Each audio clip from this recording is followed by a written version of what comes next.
Welcome to a chilly Canton, Ohio. This is the Great American Rivalry Series, and what a matchup we've got. Massillon taking on McKinley. Hello, everyone. Robert Williamson along with Scott Castor. Scott, well, this is one of those rivalries that you want to come to and watch during the course of a lifetime. It's been in existence for over 100 years, and this year's matchup, it is just as exciting as the previous 100 plus. The stakes for this one couldn't be any higher than you would really ask for in a game like this. You've got Canton McKinley, who's lost 2 straight games to Massillon. Their head coach has yet to beat them. He's going to really want to get a win here. It's going to be really important for him to get a win today. Massillon, on the other hand, if they don't win today, they go home. No playoffs for Massillon.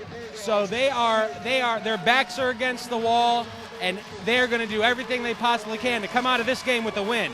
It has been said that the team that has more to play for in this matchup is often the favorite. Well, you got a 9-0 McKinley squad, but you got a Massillon team that certainly has more to play for where this game is concerned. Does that make them the favorite?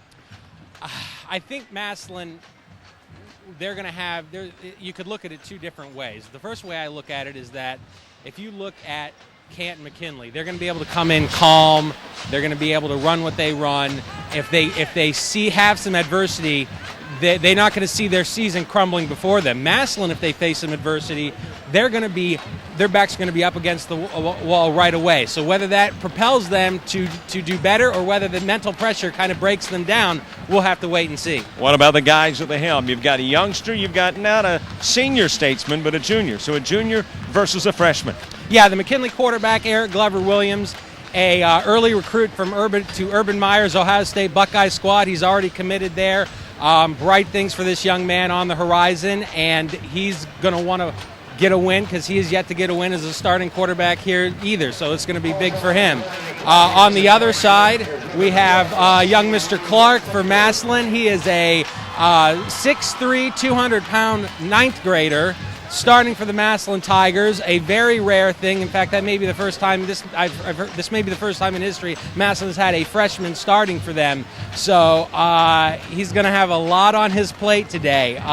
Obviously, a young man they have a lot of faith in, tremendous upside, and he's been through the fire so far this year. So we'll see if he can bring it home today. Well, going on right behind us is the coin toss. Let's turn around and take a look. And Massillon and McKinley. McKinley, as a matter of fact, has won the toss. They have opted to defer to the second half. And really, that's something you and I spoke about earlier, that you felt like McKinley wanted to emphasize their defense. They win the toss, opt to defer. That seems to support your notion. That makes absolute sense because what you're going to do is McKinley's going to put their defense out there and expect to get a 3 and out. And if they do that, they've made a great decision. However, they obviously run the risk of letting Massillon get their offense off to a fast start, which Massillon has done in the last 2 games against McKinley. They've started out in the first quarter like gangbusters, and McKinley wasn't able to come back. That's why those 2 losses previous to today's game. Well, about 30 minutes from now, the kickoff. It gets this one underway. The Great American Rivalry Series is in Ohio. Massillon and McKinley. We're back with more after this.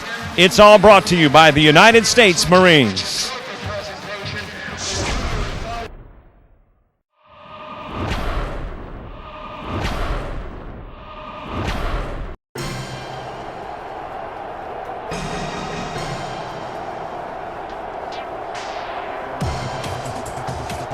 Welcome to the 10th anniversary of the Great American Rivalry Series, presented by iHigh Sports, the leader in youth sports broadcasting nationwide. High school football at its best.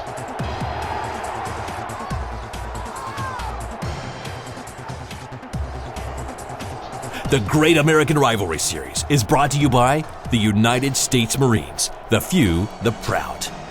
By iHelp Student Loans, investing in the education of America. By Hibbett Sports, game-tested, athlete-approved. And by iHigh Sports.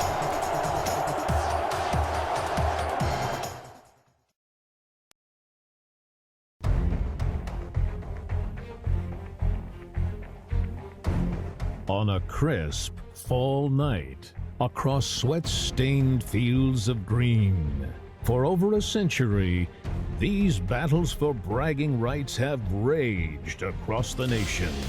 Tradition, camaraderie, and a desire for victory like no other create a passion among these gladiators of the gridiron, where outcomes become not just victories, but legend. These games are the Great American Rivalry Series. On a cold December day in 1905, New Jersey and Pennsylvania clashed in what has become one of the oldest cross-border conflicts in the nation.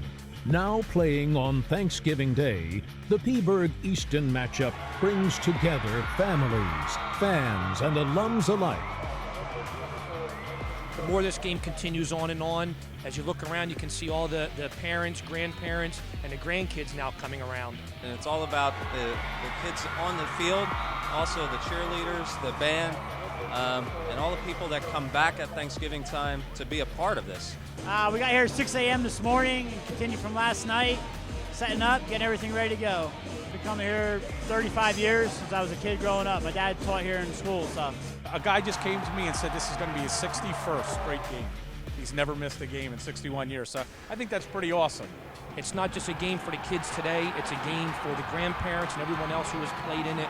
Some people make their name for the rest of their life in this game, so it's kind of neat what goes on, for sure. Books, movies, and even television shows can't begin to portray the tradition represented by this original Friday Night Lights showdown. As the sun sets, the lights shine down on the Odessa-Permian-Midland League clash, adding to the lore that is West Texas football. There's excitement in the air like there is with Friday Night Football, especially out here in West Texas. And the Odessa-Permian football game, or any Odessa-Permian football game, is phenomenal. When you're playing against Lee, you have to come out and be ready to knock heads. Well, this is a big game for us every year. We've been kind of involved with these two teams since the 80s. What it means to be a Permian cheerleader is that you get mojo in your life every day, and it's kind of an indescribable thing. We were willing to face anybody at any time. I think that, this mojo is back in the city. Here we are once again at the end of an annual classic here in Odessa. But Permian came on strong in the second half and closed the deal on one of the classics in the Great American Rivalry Series. Family, friends, and alumni from across the country gather to tailgate for the largest regular season rivalry game in the country. With the traditional shillelagh firmly in the hands of the winning team, the more than 35,000 fans exit the stadium, and plans are already underway for next year. It's been going on since the 50s, and both schools have great traditions in football. The two school communities, as you can see by the crowd, they mark this game on their calendars and they come out here, and it's just a great opportunity for all of us to get together. And they got to remember that even though it is a huge rivalry and there's going to be a lot of people here, it's still football. Just beyond the beaches and palm trees, the bright lights shine down on a carpet of green. And if you stop to listen, you'll hear the sounds of a pounding drum line, welcoming the soldiers of the Soul Bowl to another battle in Broward. A performance of historical proportions is sure to ensue. It's always this big a game. Yeah, you can expect this stadium to be full in about an hour. This is a big game. We have fun. The kids have fun. This is the biggest game, the Soul Bowl. It has been like that ever since I was a little girl. I mean, my uncle played for Ely, my brother played for Ely, so this is like a family event. Dating back to the 19th century, Baltimore Poly versus Baltimore City has been a unifying and tradition-laden test for supremacy. With more foreshadowing than a Hollywood script, this rivalry, played in Raven Stadium, often produces players that will play there again someday. I'm a 1977 graduate of Baltimore Polytechnic Institute. My experience in high school and Poly prepared me for the rest of my life. Don't leave anything on the field. When you walk away from this ball game, you say to yourself, I gave it all I had. It was kind of like the Detroit Lions and the Dallas Cowboys, but it was a local event and it was big time in this area. And just to be able to play on Thanksgiving be one of the featured games that was shown throughout the city. It always meant a little more, and the fact that we played City College made it that much more important. This is a character builder for the players on these teams. They may not know it right now, but here you learn how to win. You learn how to lose. You learn how to conduct yourself with character and dignity. It's a season maker for the team. We look forward to it for the whole year. And like I said, remember it for your whole life. The first time these two schools met, there were no helmets, no pads, just football. With the NFL Football Hall of Fame just footsteps away, the tradition represented by the annual clash between Massillon and McKinley has few rivals in the state of Ohio, as these classic warriors fight for the right to own the day. I remember as a small kid growing up, my main ambition was to play for the Massillon Tigers, and it really had an impact just watching those guys ahead of me lay the foundation for our great tradition. Still a great series. As a fan of either of these two teams, you have a choice to make. You can wait to see one of them compete in the state championship game, or you can go to one of the best rivalries in the nation and see them both every year. This is the Backyard Bowl between Jenks and Union. Well, we're 11 miles apart. We're the second and third largest schools in the state of Oklahoma. It's not hard to, play at your best when, 35,000 people are watching you scream. If it was a 30-point game right now, it wouldn't be over. I've seen so many wild things, and that's probably why it's a great rivalry, is that it's never over until the last snap.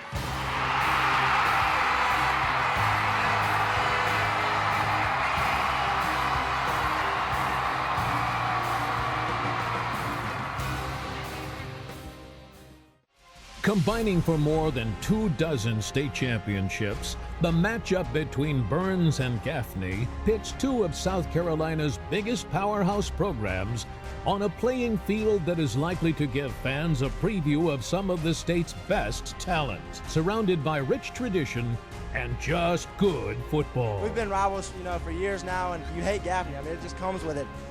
Whenever you're in the Burns family, it just comes along with it. And whenever you play the game, they aren't fans of you either. So it just puts everything else into the game. This game is it's outstanding. You gotta come here and watch it. I mean, it's prime time. There's the best, and then there's the rest. And out west, when Mission Viejo and De La Salle line up, fans are assured of some of the best high school football around. But when they meet on a Friday night, it's all about that game and winning. Well, I know Coach has a great program, and he likes to play against the greatest programs. And De La Salle is a class act from Northern California. We play the tough teams down here, and I know he wanted to play some of the tougher teams throughout the great state of California, and he got one in De La Salle. We come out, we play our hardest, and we're always proud to play for our school, for our community, and especially for our coaches. In 1893, the first fans of the old rivalry, as it is known, tied up their horses outside rows of wooden bleachers to watch the boys from Male and Manual. This battle for the barrel predates electricity in Kentucky and epitomizes all the things envisioned as the originating game of the Great American Rivalry Series a decade ago. The crowds are the biggest, the passions are the greatest. That's where you ought to be. Everybody came to this game, whether you're a Male or a Manual fan, everybody came out to this game. It was played at the fairgrounds, which is really equivalent to this arena right here today, and it was great. It's just a terrific rivalry. The students really excited about it. And if you walk our halls, you'll see down our Male Manual Hall all the past history of this game. We take pride that we've been playing since 1893. And, our goal is to make sure that this game remains the sacred thing it is. Well, it means everything. If you can't get excited about Male Manual Week, there's something wrong with you. We just have activities all week long for Male Manual Week, and we're excited to be out here at Papa John's Stadium playing the game. We got a great game today, and it's just exciting for the kids. I grew up with the rivalry. My dad is a Manual person. He went to the high school in the 1920s. I went to Manual, followed my dad, and my dad started bringing me to the games in 1956. My dad is in the Hall of Fame at Manual. He went to 72 consecutive Male Manual football games. The Male Manual rivalry is such a great rivalry. It goes back so far, and I am just so proud to be a part of it. But when it comes time to put the helmets on Friday nights, we hate each other for about 48 minutes.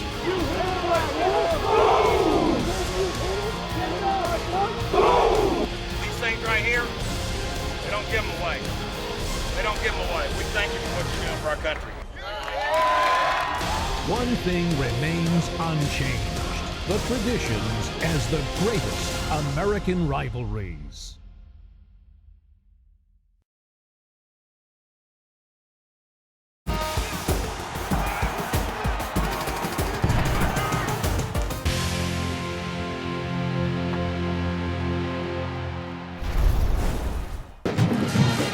A chilly Saturday afternoon, Fawcett Stadium. We are in Canton, Ohio. Massillon taking on McKinley. We send it down to the sidelines where Scott Castor has a special guest, Greg Malone, the athletic director at McKinley. Scott? Thanks, Robert. I'm joined by Greg Malone, athletic director here at Canton McKinley. Greg, just a couple questions for you. You've been here at McKinley for a while now. You were actually an assistant coach on a couple of basketball teams that won state championships. Right. Talk to me about what athletics means to this high school and this community. It's ingrained in the fabric of the community. It's something that motivates our young men. It draws community together. We've got a very diverse community here in Canton, and this is one of the things that unifies them. Great. Being the athletic director now, give me a little feeling for what all goes into the preparation for this game. How long have you been working on this 2013 Massillon-McKinley 124th game? About 6 months, actually. We got things rolling, and then about 3 months out at the beginning of the football season. Each week we're doing something for Week 10, just reviewing our preparations, security and parking lot and communications with the rivalry series and doing everything we can to make things special. How much media do you have for this game versus your typical McKinley home game? I'd say probably 8 to 10 times as much. We've got 4 national outlets. Pretty much everybody statewide here. It's live local television. It's a pretty special day. Very good. Any predictions for us today on how this game's going to end up? Red and black all the way. Red and black all the way. Well, I guess I should have seen that coming. Thanks, Greg. I appreciate it. Robert, back up to you. All right, thanks so much, Scott. I mentioned it is chilly, 48 degrees, a high only around 50. Overnight, could be some snow. I don't think we'll see it during the game unless this thing goes into quadruple overtime, but thank you very much, Scott, for the conversation on the sidelines. When we come back, more pregame. Massillon's got McKinley. Massillon with a chance to break up that unbeaten year for the Bulldogs. Bulldogs, well, they're trying to win one for Massillon, a team that's beat them a couple of years in a row. We're back with more after this. This is the Great American Rivalry. It is a series that's brought to you by the Marines, Hibbets, iHigh Marketing, and Student Loan Finance Corporation. Today's game is presented by the iHelp Loan Program from SLFC. During today's game, we're going to give you the tools to help you find your college, scholarships, and grants that you can have just for applying. Enjoy the game, and we'll see you later on to put your game plan in motion.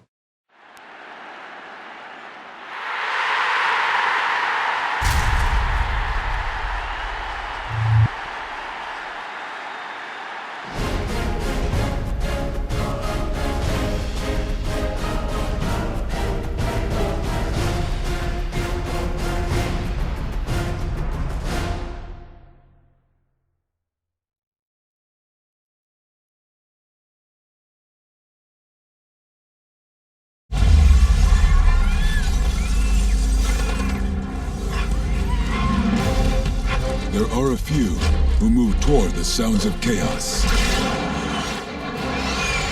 ready to respond at a moment's notice.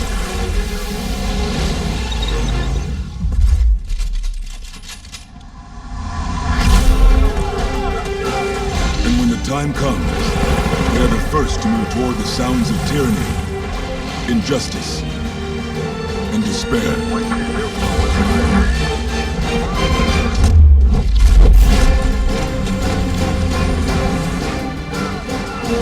They are forged in the crucible of training.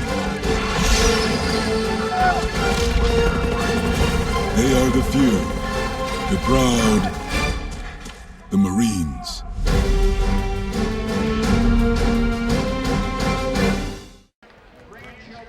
Great American Rivalry Series in Canton, Ohio. Massillon and McKinley doing battle. The United States Marines making our coverage possible in part, and we send it down to the sidelines where our very own Rick Ford has a special guest with those very elite group of men and women of the Marines. Rick?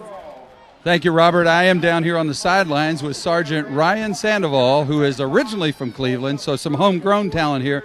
Sergeant Sandoval, big game in Ohio. Are you familiar with this game? I am. We had the privilege of doing it last year. It was a really good turnout, and I'm expecting the same for this year as well. So.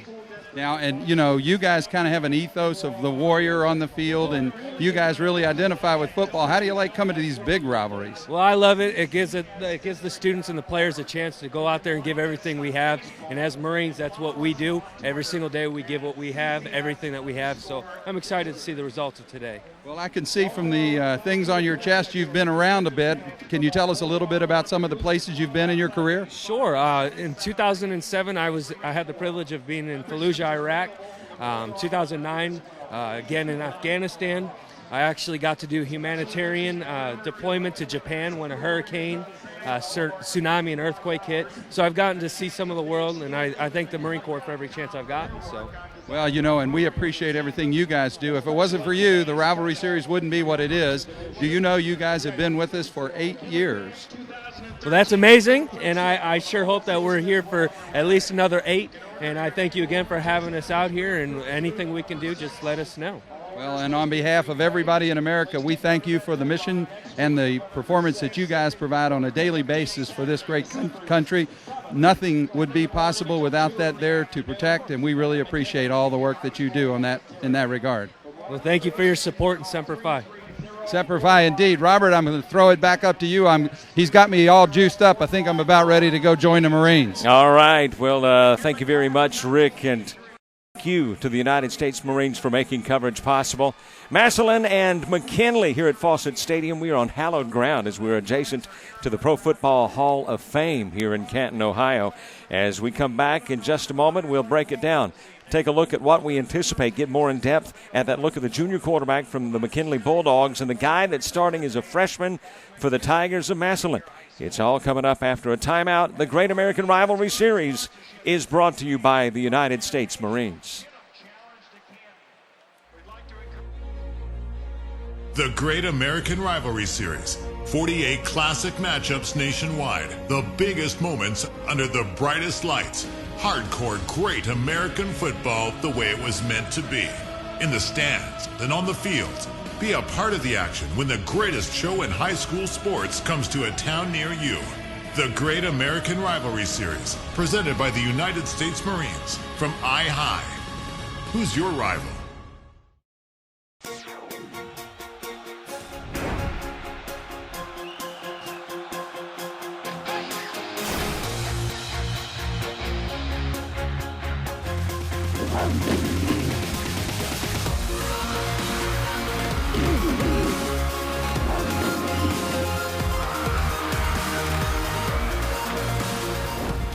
On the field or in the bleachers, get your game day gear from Hibbett Sports.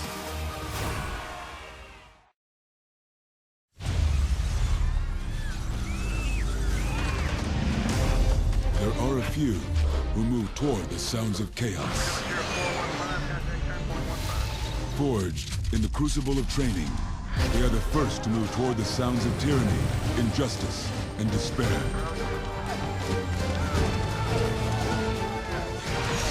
They are the few, the proud, the Marines. There's no need to worry about how you're going to pay for college anymore. The I-Help loan program enables students to fill their needs when financing their education. If you need to borrow money for college, as most Americans do, SLFC and the I-Help loan program may be your best option. The loan features the most competitive rate available and is offered through your local ICBA bank with the help of SLFC, the student loan company thousands have trusted to help them pay for college. Go to slfc.com and explore all your options now. The Great American Rivalry Series. 48 classic matchups nationwide. The biggest moments under the brightest lights. Hardcore great American football the way it was meant to be. In the stands and on the field. Be a part of the action when the greatest show in high school sports comes to a town near you. The Great American Rivalry Series, presented by the United States Marines from I-High. Who's your rival?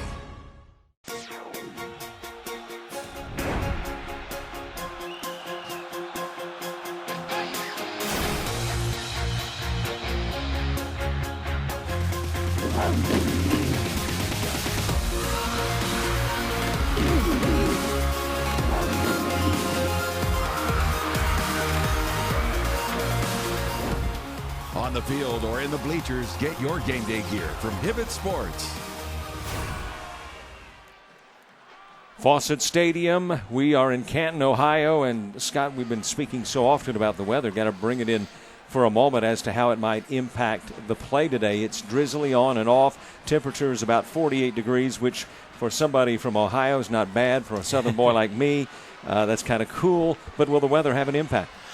Well, the way it looks so far, I would say not much of an impact. These are two teams that like to run the ball. They both like to pass it as well, but they are more run heavy than they are pass heavy.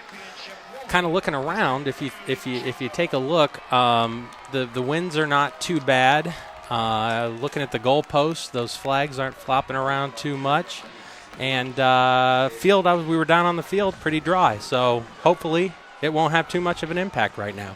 Well, why don't we take a look at some of the tales of the game, if you will, some statistics coming into this that brings together the 124th matchup. Oldest rivalry in Ohio, 1894. As a matter of fact, the only rivalry that I know of west of the Appalachians that might go a little longer is down in Kentucky. 34 state titles. Mm-hmm. And then you've got Massillon leading the series. Teams have split the last 26 meetings.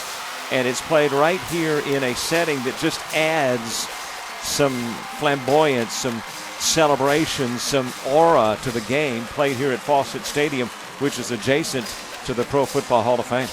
Yeah, and it's a special year for Fawcett Stadium this year because Fawcett is celebrating its 75th anniversary. The stadium opened in 1938. The north stands, which are across from us, were the only stands that were built this time. The side that we are on, which is now the home side for McKinley, that came online in 1939 when the stadium was totally completed. So this was kind of a year of celebration for the 75th anniversary of the 75th season here at Fawcett Stadium for the McKinley Bulldogs. Let's go up back to that line that says combined for 34 state championships. Is there any possibility that this game has an impact on a state title in 2013? It has a huge impact on the state title, especially when we talk about Division II, which is Massillon's division. As we spoke about earlier on the field, Massillon needs to win this game to get into the playoffs. If they don't win, they are going home. They'll be turning in their uniforms when they get back to Massillon today, and that's obviously a situation that they would not be looking forward to. So Massillon also stacks up very well with their fellow competition in Division II. So there are a lot of Division II teams right now that are McKinley fans today because they don't necessarily want to see Massillon make it into the playoffs. Their region will be much tougher if the Tigers are able to pull it out today. We talked about the fact that we would kind of harp on these two guys that are at the helm for McKinley and for Massillon. The junior quarterback, Eric Glover Williams, he is an all-around athlete. He's a playmaker. He's a guy that will make things happen when it appears nothing is going to happen. He's a junior. And then his counterpart is a freshman. That's Danny Clark, 6'3", 200-pounder. These guys seemingly would have totally different outlooks on this ball game simply from their experience standpoint. Yeah, Eric Glover got his first taste of this obviously a little earlier than Danny Clark did because Eric's a junior and Danny's a freshman, just a ninth grader. Eric has the experience of having started 2 Massillon-McKinley games last year. 1 year at Massillon in the regular season, Week 10, and the playoff game a few weeks later up in Kent at the Kent State Dick Stadium. Both were Massillon wins, and young Mr. Glover is going to want to get that taste out of his mouth. That's for sure. Where Danny Clark is concerned, I guess you could have 2 approaches. One is, here's a guy that walks into a stadium awed by the fact that there is more people here at the Pro Football Hall of Fame Fawcett Stadium than he's probably ever played in front of. Or the other aspect is he's, I'm oblivious to it. Yeah. I'm a youngster. Well, he's got that working in his favor because obviously going to Massillon, he knew this was coming. I doubt this is the first Massillon-McKinley game he's ever been to, so he knows what the atmosphere is going to be like. However, being the one behind center adds a whole new dimension to this experience for him, that's for sure. So we'll see how Danny handles that pressure. This is by far maybe not the biggest crowd he's ever been around, but certainly is the biggest crowd he's ever played in front of. None of the crowds that he has seen so far in his young career will be near what he's going to be in front of today. But there is more to both the Tiger and the Bulldog squads than just two guys at the quarterback. Absolutely. McKinley has a very strong defense that has struggled of late, actually. They've probably given up a little more yards and a little more points than they're comfortable with. Kind of hard to nitpick when a team comes into the game 9-0, but they have some teams have been able to pass on them fairly effectively. So it will be interesting to see how Massillon and their young quarterback take advantage of anything that they perceive is their ability to pass on the Bulldogs.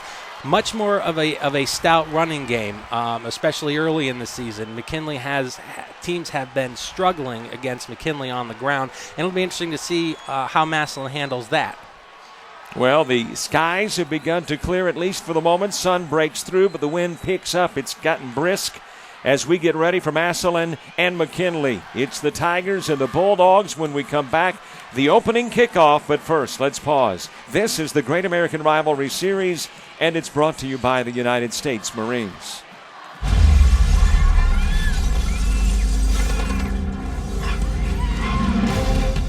There are a few who move toward the sounds of chaos, ready to respond at a moment's notice.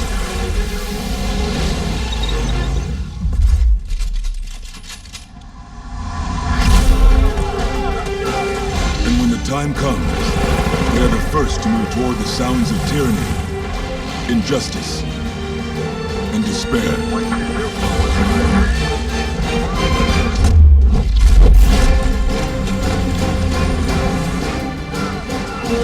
They are forged in the crucible of training.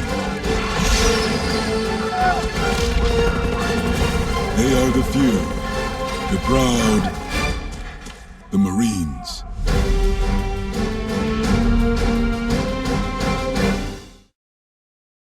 There's no need to worry about how you're going to pay for college anymore. The iHelp Loan Program enables students to fill their needs when financing their education.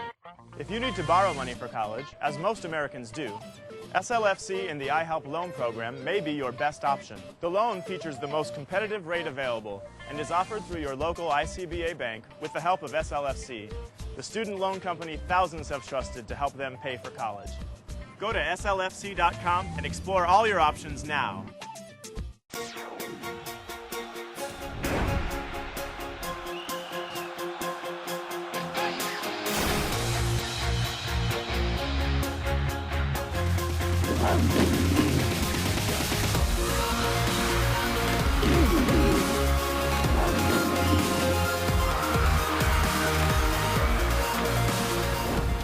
On the field or in the bleachers, get your game day gear from Hibbett Sports.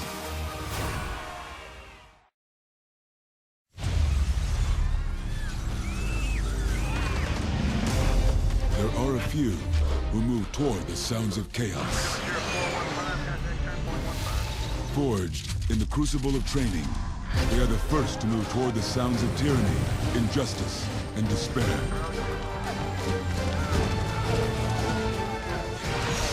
They are the few, the proud, the Marines. Well, we've gone through all the formalities and we are set for the kickoff. It is the Bulldogs taking on the Tigers here in Canton, Ohio, Fawcett Stadium. What kind of ball game do you look for? Obviously, it will be, unless something goes awry in the opening kickoff, it will be the Tigers with the football to start this one. What do you look for, a 3-and-out? I look for McKinley to hope for a 3-and-out. I look for Massillon to really do their best to hit hard and hit fast. I would not be surprised to see a home run ball to kind of loosen up that stout defense of McKinley's and up front, and then see if they can run the ball a little bit and have some success putting together a long drive. So this will be a very interesting, critical as a first drive can be, but it'll be important for Massillon to set a tone on offense that they feel comfortable with, for them to have some success early so that the specter of not making the playoffs doesn't creep into their minds too early into this contest. Well, the stadium has a capacity of 23,000. I would say we're over the 20 grand mark, with both sides full and the end zones filling. As the Bulldogs have taken to the field, it is Austin Sheehan who will kick. Meanwhile, back deep to receive, you got Marcus Whitfield and Reggie Rogers. Whitfield, 6'2", 185-pound senior. You've got a junior in Rogers at 6'1", 185, both standing on opposing hash marks around the 8-yard line as we get ready to get this one underway. With the approach and the kick, you'll have the Bulldogs and the Tigers 124th meeting in progress. It is a pooch kick that hits at the 19 in the arms of Rogers. Penalty flag flies early. So if you were wondering when we would get our first infraction, we've got it very early in this one, as Rogers is able to make his way out at the 23. It'll be 1st and 10. You'll see that those pooch kicks from McKinley pretty much all game. Their kicker, Austin Shaheen, is pretty accurate, but he does not have a long leg. So this will be what we can expect to see throughout the game on special teams from McKinley. This is not what the Tigers had hoped for. An infraction on Malik Jackson, blocked to the back, that turns the Rogers return of 4 into a deficit back to the 12-yard line, where it is 1st down and 10 for the Massillon offense, led by the freshman quarterback Danny Clark, 6'3", 200-pounder. In that backfield, LaRon Wilson, 5'10", 170-pound senior. And it is the senior running back that gets the first carry on the first call and gets 3, 2nd and 7. Nice defensive play by McKinley, getting up into the gap early. Despite the fact that they had the early penetration, Massillon picks up a few yards there. So we'll see how that bodes going forward. Offensive line has got Devin Williams, 6'3", 260-pounder. Ron Humphrey, 6'1", 260 again. This time the fake to Wilson. Clark wanted to go upstairs. Fortunate to get back to the line of scrimmage. Just had to tuck it in and take off because the DB's doing an excellent job downfield covering the receivers. Slow developing play with a fast team speed out for McKinley. You got to wonder how fortuitous plays like that are going to be, because they'll be able to sniff those out pretty quickly. Favorite targets during the course of the year: Reggie Rogers, 6'1", 185-pound junior. Marcus Whitfield, 6'2", 185 senior. His tight end is Malik Dudley, who is 6'1", 215. The rest of the offensive line after the Clark pass. Left-hander lobs it. It is far too strong for Marcus Whitfield. It will bring up a 4th down punting situation. The rest of that offensive line anchoring it at the center position: Nathaniel Devers, 6'5", 280 senior. George Papakostas is a 6'4", 295 senior. And you've got Chase Lash, 6'5", 278. McKinley defers on that kickoff, and it pays off. They couldn't ask for a better opening to this game defensively for themselves than what we're seeing right here. Chance Young back deep to receive the kick of Andrew David. David standing at his 3, and with that split, you got to move, and that move just might be enough for the first. Let's see what the dead ball defense, 5 yards. It is a 5-yard mark-off. McKinley's going to have to recover from this pretty well. This is going to be a pretty big punch to the gut. Defense comes out, does what they are supposed to, and a mistake gives Massillon a 1st down and life on this drive yet again. It's got to be a bit of heartache for those boys out on the field right now. So Danny Clark will bring his troops back to the line of scrimmage now at the 23-yard line, where it is 1st down and 10. Like the maneuvering of the coaches, they had a feeling that the shifting of the line would create some problems for McKinley. It works, picks up the 5. Handoff. And there's just not much running for LaRon Wilson. You mentioned in the pregame how tough this McKinley defense is, and thus far, early, they're proving just that. Yeah, they've done what they've wanted to do. They've imposed their will on the run so far. Massillon's will definitely be patient. They're not going to start chucking the ball all over the field anytime soon. But they're going to need to do something to loosen up that defense a little bit if they hope to have some success running up through the tackles. Second down, 10. Again to Wilson.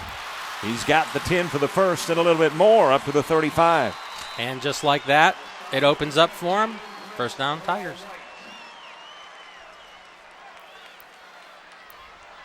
That defense for McKinley featuring McClellan, Horner, as well as Richardson. Glover Williams, the fine quarterback, is also on the defensive side of the football for McKinley. Davis, Lowe, Smith, Prowl, White, all on the McKinley side defensively as Clark goes upstairs, has his first completion of the ball game. As Malik Dudley, the tight end, makes his way to the 40. 8 on a first down pass play. Dudley does a nice job at the end of that play, stretching out to get as many yards as he possibly can on that play, and puts Massillon in a very advantageous second and short. This is a Massillon squad that looks inspired by the 5-yard offsides infraction against McKinley. Well, this is exactly what McKinley did not want to happen after that penalty. They want to get off the field ASAP, and they haven't done it yet. Second and 3, again to Wilson. He's got running room. Midfield, finds a seam, 40 to the 35 as he cuts it to the mid part of the field. Brought down inside the 10. It will be first and goal, Massillon. Eric Glover, McKinley's star, and Jamal Davis combine on that tackle. Two of McKinley's best defensive players save a touchdown right there. But Massillon has all the momentum now, and you really have to think that mental mistake of the 5-yard penalty just shows what that can turn into. We'll see if they can tighten up here, hold Massillon to a field goal. 8:33 left to play in the first. Threatening is Massillon inside the 10-yard line. Handoff goes to Whitfield. Whitfield around the end, inside the 5, down to the 2. My, what a difference that 5-yard infraction makes. You go back to that point of the ball game, at least here early, it's the changing point. Yeah, the first quarter to this point changed on that. McKinley had all the momentum, and right now they have none of it. Second down and goal. Tigers trying to take their opening drive into the end zone. And there is a shove into the end zone for the touchdown. J.D. Crabtree, 5'11", 220-pounder, used all 220 pounds and then some help from some friends to pick up the 2-yard TD. Well, this follows the script of the last couple McKinley-Massillon games. Massillon scoring early, McKinley not able to answer until later in the game. Obviously, if McKinley wants to be successful here today, they are going to have to answer quickly and not let this particular series weigh on their minds. 8:01 left to play in the first, 6-0 advantage. Tigers taking the opening drive. 3 minutes, 59 seconds later, they've got 6 on the board. The kick is up, and the kick is good from Andrew David. Andrew David, Division I kicking prospect, actually started the season at quarterback before young Mr. Clark took over, and unfortunately suffered an injury early in the season, which kind of paved the way for Danny Clark to take over. And Mr. Andrew's bread and butter is his kicking, so we will see that Danny Clark took over and has done a nice job with them so far. 3 minutes, 59 seconds. It was aided by a 5-yard offsides infraction. Who would have thunk it? A 4th down and 4.5 becomes a 1st down and 10 after the offsides by the Bulldogs. And that happened at the 20-yard line. 80 yards later, you've got J.D. Crabtree going the final 2 yards, 6 on the board. David's kick good, 7-zip Tigers. Well, Coach Todd Phillips for the McKinley Bulldogs has to be exhorting his offense to come out and play smart. His defense gave him a little taste of what not to do in a critical situation, So he's going to want to see his offense come out, complete some passes, runs well, make sure the blocking is strong up front, see if they can put together a little bit of a drive here, get some of that momentum back, because it is all Massillon right now. Chance Young, Darius Smothers back deep to receive. It is in the direction of Smothers, who lets it bounce on the 20, picks it up at the 16. Got a running room to the outside, 30, 40. Trying to beat David. David catches him at the 48-yard line. The kicker says, "You're not getting by me." And Smothers, though, a nice return that sets the Bulldogs up for the 48. Well, that'll put a little pep back in McKinley's step, that's for sure.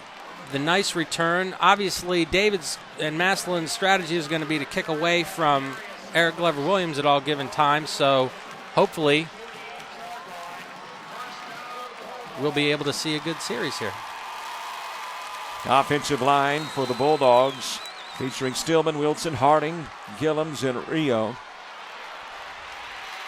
You see Eric Glover-Williams have a little trouble handling the snap. That's been an issue for McKinley. It's not the first time I've seen them have a little trouble. So, again, it's those little details that will, at times, hurt McKinley, and they're going to have to get a handle on that, or it's going to be a long afternoon for the Bulldogs. Loss of a yard. Handoff goes to Bryce Short, and Short trying to do the end around, and he loses 2 more. This drive going the wrong way for the Bulldogs. Fantastic penetration by the Tigers up front on that. They were not fooled at all. Nowhere to run on that play. Faulkner's the tight end. Of course, Glover-Williams the quarterback. Jared Smith the tailback. His receivers, Prowl White and Nelson Settles. We'll get to the defense of Massillon after the pass, which is almost picked off. Should have been grabbed by Eric Glover-Williams and dropped it. Yeah, that Reggie Rogers for Massillon had his hands on the ball. You can't ask for a better gift-wrapped interception opportunity than that. He's going to be shaking his head for a little while because that would have been a huge momentum shift in Massillon's favor. But can't complain too much. McKinley's punting the ball away, and Massillon's going to have another possession. Looked like Williams was throwing it to Rogers, but Rogers couldn't hang on. 4th down, 12. Punting situation with 6:57 to play in the first. Another flag. And a line drive kick. For a moment it appeared as though Massillon would think about it. John Henry Bronzek back to receive the kick, and let's see what the flag is about that lies at the 43-yard line. Illegal procedure, the call.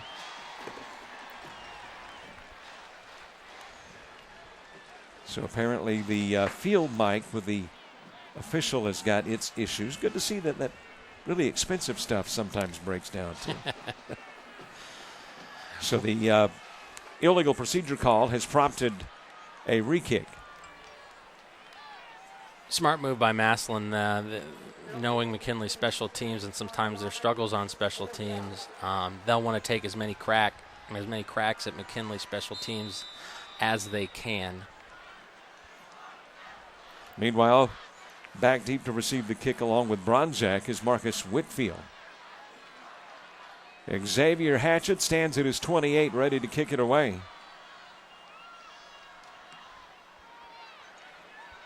And it's Whitfield who makes the grab at the 22-yard line. Up to the 29, and that's where the Tigers will take over, 1st down and 10. Well defended by McKinley. Not too much to complain about on that other than the penalty, which gave Massillon probably a few more yards. So the second offensive series of the afternoon for the Tigers. First one a productive one. First 3 plays were not productive. We go back to how it all started for the Tigers. They did very little. As a matter of fact, about 4.5, 5, maybe 6 yards of offense on their opening 3 plays, but had a 4th down offsides infraction that gave them the first. 80 yards later, they've got a touchdown, a 2-yard effort by J.D. Crabtree, and a 3-and-out for McKinley. As the handoff again is to Crabtree, and Crabtree bangs his way over the 35.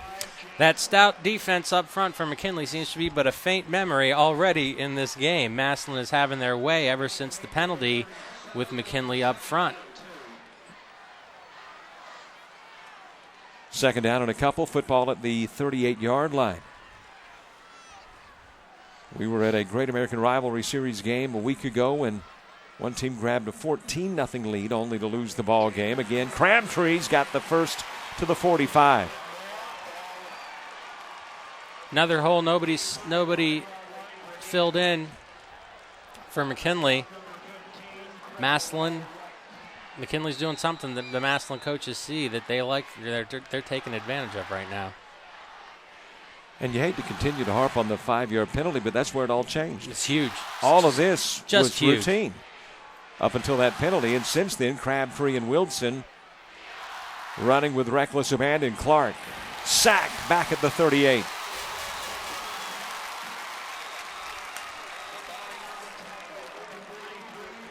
Rick Ford is on the sidelines, and we are going to be sending it to Rick in just a moment.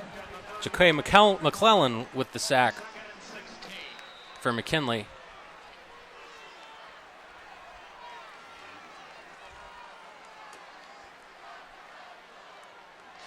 Rick, you got a special guest?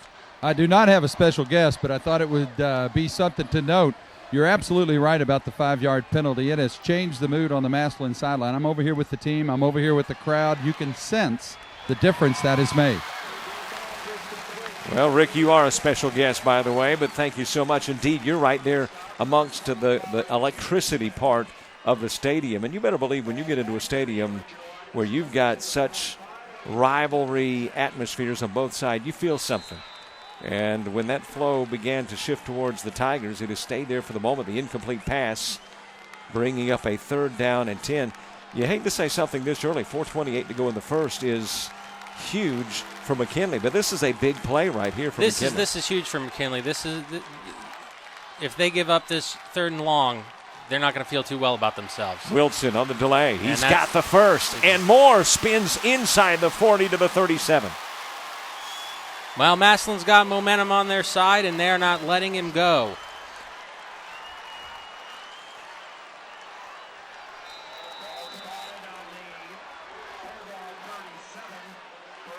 First down and 10 at the 37. McKinley needed a stop just to say we can stop him.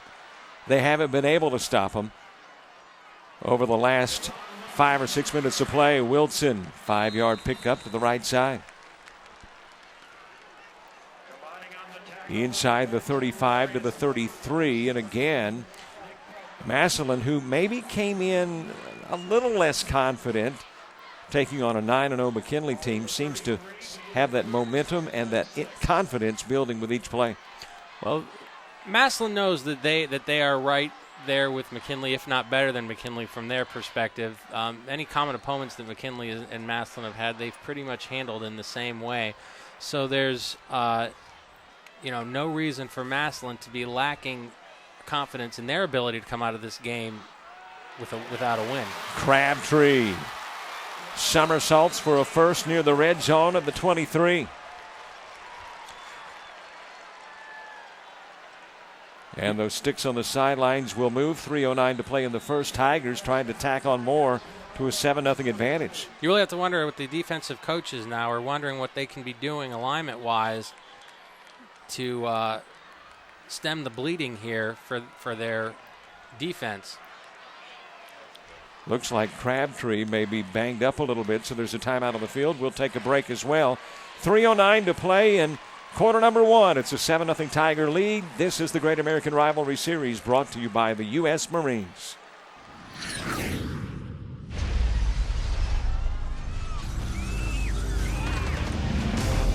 There are a few who move toward the sounds of chaos. Forged in the crucible of training, they are the first to move toward the sounds of tyranny, injustice, and despair.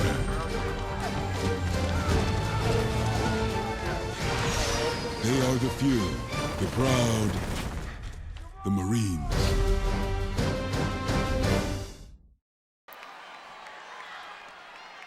First down and 10. Handoff goes to Wilson. Crabtree goes to the sideline. Somebody loses their hat as Wilson gets 2. And here we go. A little extracurricular activity, and it's brought flags out. It's going to get chippy on the sidelines today, or on the field today. Both these teams have to be smart enough to know to walk away. And there's still a little fire in the eye of that big offensive lineman. Got his helmet ripped off, and that's... Coach is having to talk him off the ledge a little bit. He does not look like a happy camper right now. And if you're going to get into a fight, make sure you got your helmet on. You don't want to be the guy who's out, the only one out there of 22 who don't have a helmet.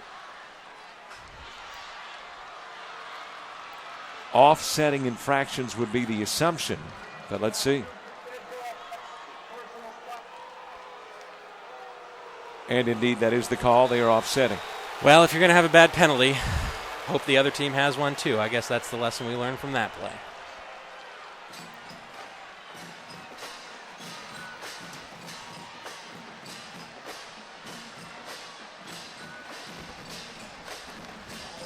Second down, 9, football at the 21-yard line. 2:47 to play in the first, 7-0 advantage. First quarter stats thus far being dominated by the Tigers. Clark looking at a second down and 9. On the quarterback keeper, inside the red zone to the 19 goes Clark. First chance we've gotten to see that's going to be a successful play for Massillon, especially if they're keeping McKinley guessing with the run plays. Who's it going to? They've got a few guys in their backfield, and McKinley's going to have to stay honest, stay in their gaps, or they're going to have some more long runs on them. Third down and 6. Run game has been productive. Passing game not so much for the Tigers. Let's see what they do here in what you might think is a obvious passing situation, but you got several scenarios. You got a good place kicker. You got a 4-down territory aspect, and then you got a smash that puts Clark down, but just might draw an infraction. Nicholas Ricks ripped him. Looked like a clean shot here, looked like a clean shot to the McKinley fans, but on the other side of the stadium, they're thinking that was a helmet-to-helmet hit. I don't know what Ohio has in terms of what we do at the high school.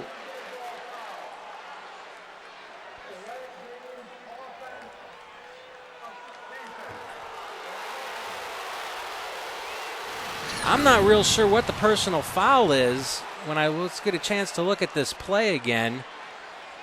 Breaks through pretty clean. I don't know. I don't know if I buy into that one. That looked like football to me. Now you've got a. Now the refs are going to kind of figure out what they're doing. Where do we want to put this ball? Well, the official then indicated a delay of game and pointed.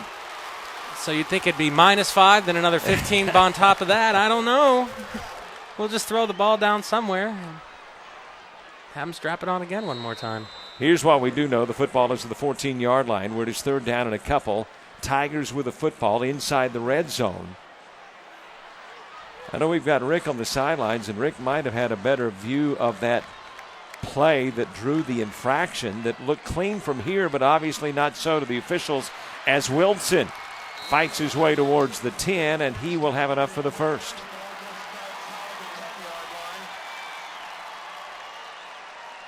Well, it has been infractions against the Bulldogs that have aided Massillon drives that look to have stalled. McKinley gets a reputation sometimes for not playing undisciplined, and right now they are not doing much to squelch that reputation. However, on that last penalty, that personal foul, I really would love to hear the explanation for it.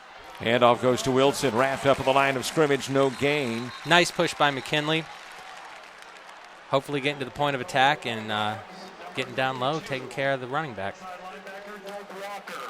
Football just outside the 10 when this series of plays began, so Tigers can pick up the first without scoring.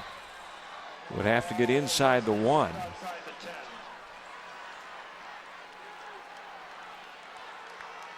Tigers trying to tack on another TD before the quarter comes to an end. We're 44 seconds away from wrapping up the first 12 minutes of this one.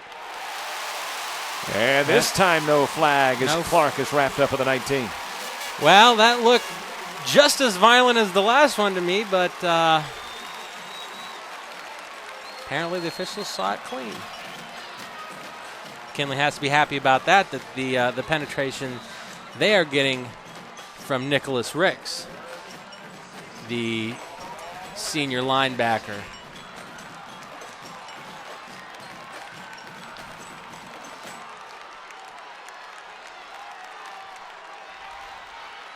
Clark, incomplete over the middle. Nice play, just ball was not where it needed to be. Receiver was not right on top of it, but well defended. But, boy, that had a chance. That really had a chance for Massillon. But they'll bring out Mr. Mr. David right now. And this should be a chip shot for him. But going back to Massillon's game against Glen Oak, which they won in overtime, Andrew David missed 2 of these supposed chip shots. So see what happens when they put the ball on the field. It is a 33-yard effort to make it a 10-0 ball game.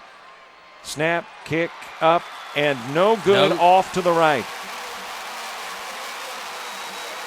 And that's the way the quarter comes to an end with an errant Andrew David kick. We have played one, Tigers by 7. This is the Great American Rivalry Series. It is brought to you in part by the Student Loan Finance Corporation.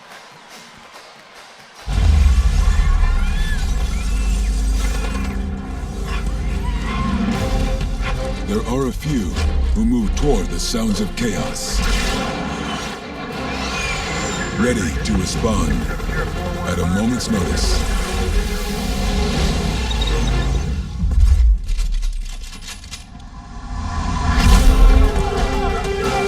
And when the time comes, they are the first to move toward the sounds of tyranny, injustice, and despair.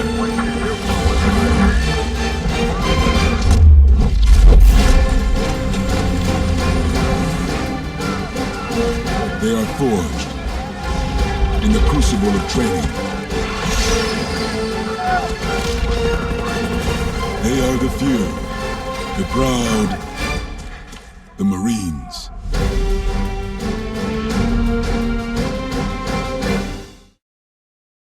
There's no need to worry about how you're going to pay for college anymore. The iHelp Loan Program enables students to fill their needs when financing their education. If you need to borrow money for college, as most Americans do, SLFC and the iHelp Loan Program may be your best option. The loan features the most competitive rate available and is offered through your local ICBA bank with the help of SLFC, the student loan company thousands have trusted to help them pay for college. Go to slfc.com and explore all your options now. Scott Castor, the stats don't really indicate the score. It was a dominant first quarter of play for the Tigers, but lead at only 7-0. It could be much worse. McKinley got lucky. I shouldn't say they got lucky. That failed Massillon drive that closed out the first quarter was really airmailed to you by Nicholas Ricks, the senior linebacker. His penetration really hampered Massillon's ability to do what they wanted to do on that series, and then led to a failed field goal try by Massillon. So McKinley with a little bit of momentum. We'll see if they can capitalize on what the situation Massillon has allowed them into. And reminder, fans, tonight's battle between McKinley and Massillon has been designated as one of the 86 featured games of the nationwide 2013 Great American Rivalry Series 10th anniversary, presented by the United States Marine Corps. Game selection for this series is based on history and tradition, great football, and awesome fans. We've got all that right here. We wish to thank the Marines for selecting this afternoon's contest as part of the 2013 Great American Rivalry Series. Surprised at the first quarter?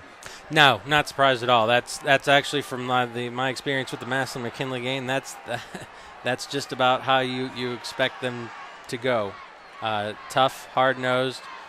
Just when you think a team is starting to get a foothold and they're just about ready to make a move to really put their stamp on a game, something happens that turns it around the other way. So you had McKinley, who tried to put their stamp early with the 3 and out.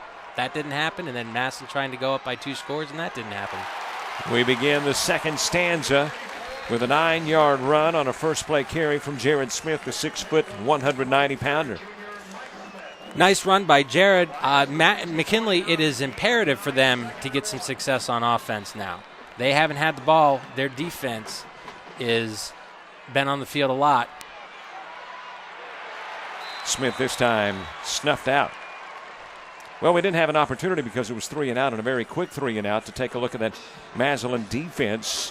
On the line, you've got J.D. Crabtree, Nathaniel Devers, Donnie Heather, Dakota Dunwhiddle, Malik Dudley, the linebacking core of Alex Daly, Danny Robertson, and Devin Ingram. Third down short. And Smith again on the carry. It will depend on the spot of his forward progress, and apparently based on where the officials stand across the 30, it's enough for their first down of the ball game. Hard to believe we are nearly 13 minutes into the game before the Bulldogs pick up a first.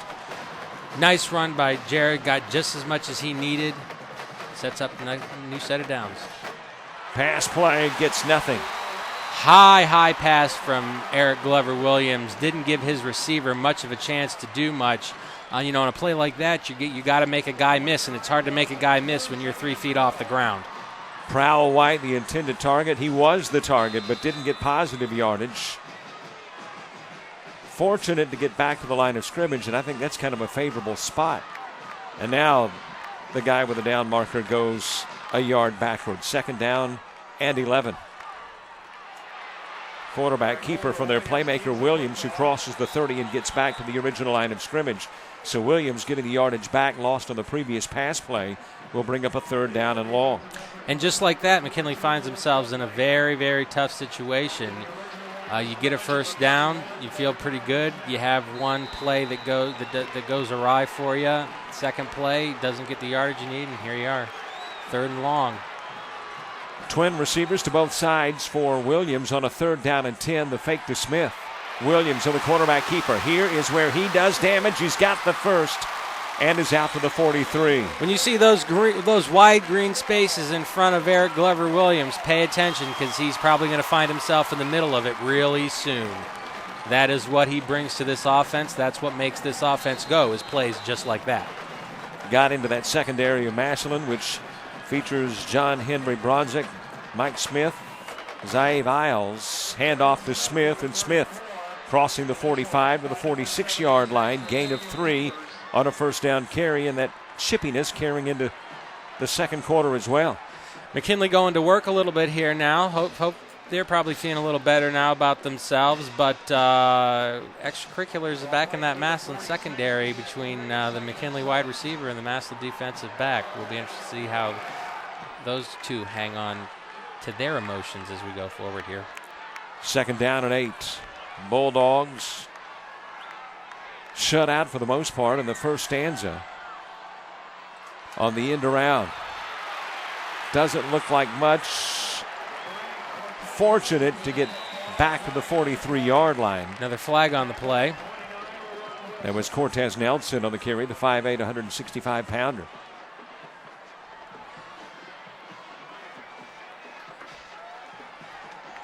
Well, let's see what the flag is about. Penalty yardage being marked off against the Tigers, and it is a large one. Illegal helmet contact. Massillon, first out. Illegal helmet contact. Sometimes I wonder if they're just coming up with new penalties. It's just like a smorgasbord of. Screen pass. It is dropped by Ryan Rios. I got to be honest, I don't know what exactly connotes illegal helmet contact, but the Bulldogs will take it. First trip inside Tiger territory. On a second down and 10. Glover-Williams got a seam, got yardage to the 30. Right up the middle for Eric Glover-Williams. He's starting to feel it a little bit in this offense, and Massillon's going to want to try and keep track of him at all times. Not an easy thing to do. 8:39 to play in the first. Glover-Williams quickly back to the line of scrimmage on a first down and 10 at the 30-yard line. Hand off to Smith. Smith will get to the 25 for a gain of 5. Hey, we want to say thanks to our friends at News Channel 5 for streaming the game today and supporting the great high school football tradition. Remember, another rivalry football tradition happens this weekend as the Browns and Ravens battle on Sunday. But Monday morning is a great time for all Browns fans to be heard. News Channel 5 has their new mobile cast called Dogs on the Run. As speaking of dogs on the run, you got Williams inside the 15. With the salute to cap it off, Eric Glover Williams is really starting to feel his oats there, being exhorted along by his head coach, Todd Filtz, on the sidelines. First down and 10, football to the 12-yard line. Williams trying to get his Bulldogs on the board. Handoff goes to Smith, and Smith battles his way inside the 6, loses the football. Tigers say they have it. Well, that's a lot of work for McKinley to come up empty on. Again, obviously you can never call a game being too tough, but there you had Coach Filtz out there. He was excited for his quarterback. His quarterback was feeling good, and just like that, turn the ball over. McKinley cannot let this happen, or they're not going to win this ball game. Well, we were talking about the fact that the momentum seemed to be shifting from one side of the stadium to the other with that drive that just pranced down the field behind the running of Smith and Williams, but something that kills momentum is a turnover. Tough field position for Massillon, though, and that defense has been off the field, so at least McKinley can be happy that they put together a nice drive and started to feel some success. Now, if their defense can come out here and get a stop, they'll be all right.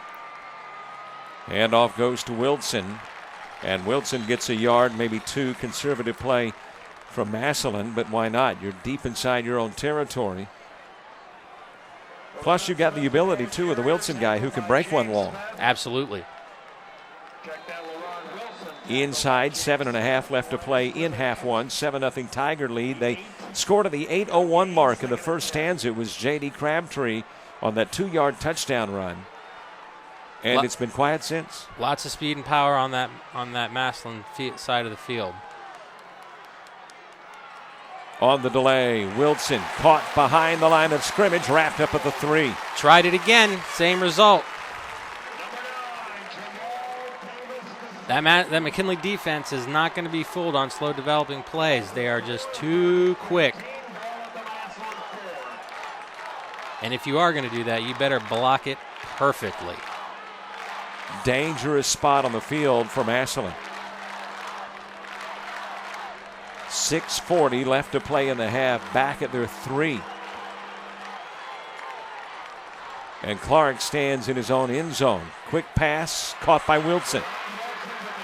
Wilson out to the 10. Now, obviously, Tigers would love to have had the first, but part of the maneuvering there was to give their punter some breathing room. Absolutely. This sets up a much easier punt for the Tigers here. It's going to be interesting because we'll see Chance Young back here on the return at the 50-yard line. So we'll see what kind of field position McKinley's able to get out of this, but definitely better than had Massillon not picked up those few yards on that play. And now we have a flag on the field. Penalty flags fly. And it is illegal procedure. Well, you've just about wiped out what you got on the pass play with Wilson moments ago with the infraction that shoves you half the distance to the goal.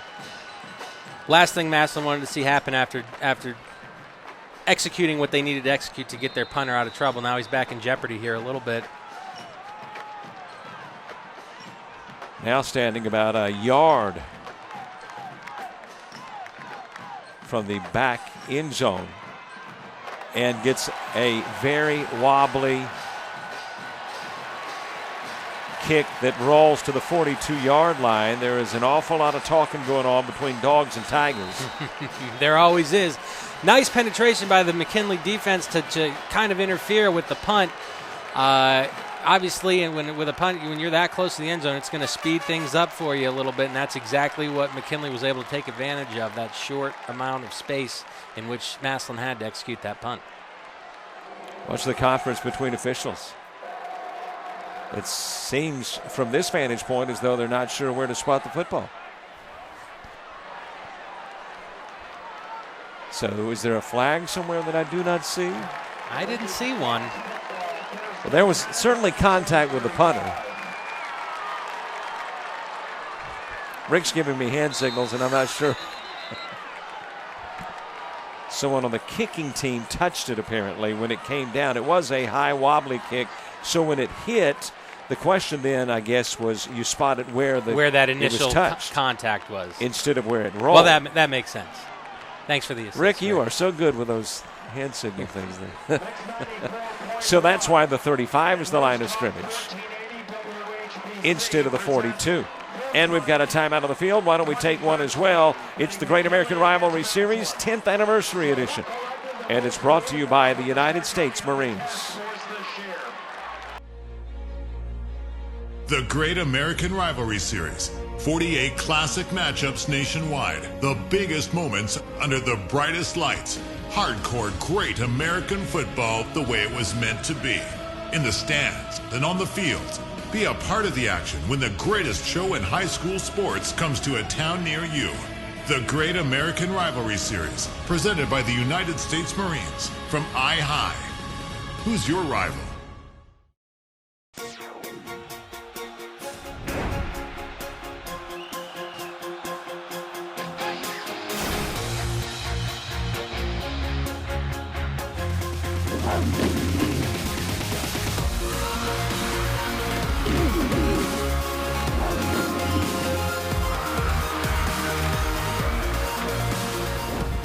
On the field or in the bleachers, get your game day gear from Hibbett Sports. First down and 10. Bulldogs at the Tiger 35-yard line. Here's another penalty flag. Dead ball, 4-yard offense. So instead of a 1st and 10, it's a 1st and 15. Referees are getting a little bit of an arm workout here with the Bulldogs getting flagged a lot so far. Exactly the opposite of what they wanted to happen. Handoff goes to Smith, and Smith, lanky running back, able to get to the 39, gain of a yard. Well, despite the fact there have been plenty of infractions against the Bulldogs, they've turned the football over. They had a miserable first stanza. They're certainly by no stretch out of this ball game, down by 7. Nope, not at all. They're going to want to get their passing game working a little bit, though, because they are keying on the run. And off to Ricks. And Ricks brings it down to the 30-yard line. Pickup of 9 will bring up a 3rd and 5. Did a nice job of selling the fake a little bit as to whether Glover Williams was going to keep it or whether he was going to hand off. And Ricks able to get upfield for some significant yardage. Glover Williams on the carry. Penalty flags fly in. Williams has got the first, but we'll see if it stands. Right there in the area typically of offensive holding. And you called it.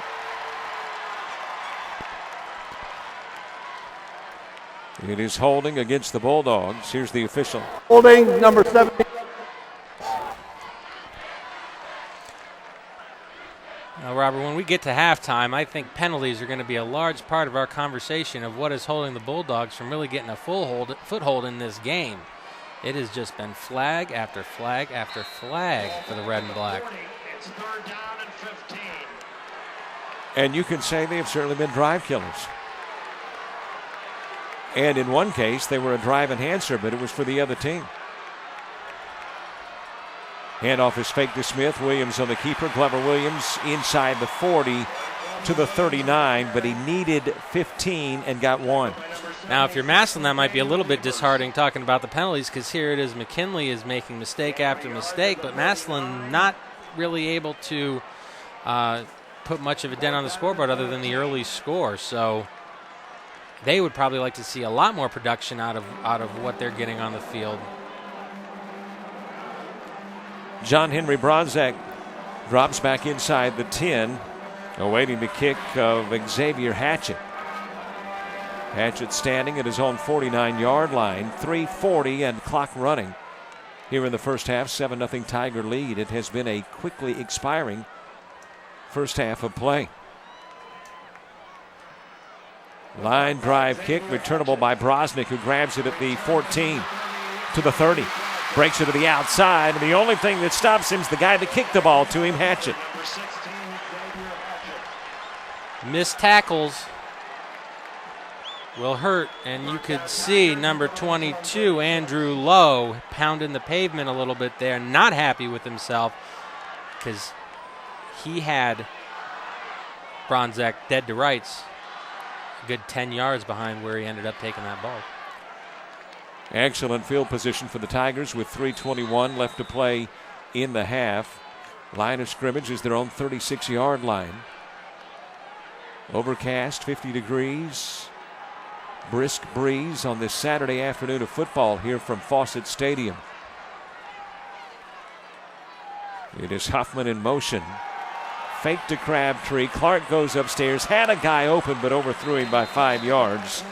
The intended guy was Marcus Whitfield. You're going to want to get that ball a little bit closer to the receiver to scare McKinley a little bit. You want to be able to show that Massillon wants to be able to show that they can make that play. That's two long balls that they've at least two long balls they've had that really haven't been close, and so that's not going to scare that McKinley secondary too much. It'll be interesting to see if they're able to connect on one of those or even really put a good scare into McKinley by getting close to connecting on one of them. Well, I was going to blame the miss by Clark, the overthrow and the wind behind him, but the miss that he overthrew in the first quarter, he was throwing into the wind. Yeah, going the other way. Second down 10, another infraction, and it's an illegal procedure call. Oh, false start. Offense, second down. Well, you can hear, too, when we go to the officials' field mic, that wind ripping into their mic. So it has gotten brisk on the stadium floor. 5-yard mark off, second down 15. Football back to the 31. Only score thus far, the J.D. Crabtree 2-yard run with 8:01 left to play in the first. It was after the opening drive that was aided by an offsides infraction by the Bulldogs, and now we've got a whistle and a timeout charge to the Tigers. First timeout. So with the timeout, we take one as well. 3:14 to go in the half. This is the Great American Rivalry 10th Anniversary Series. It is brought to you by Hibbett Sports.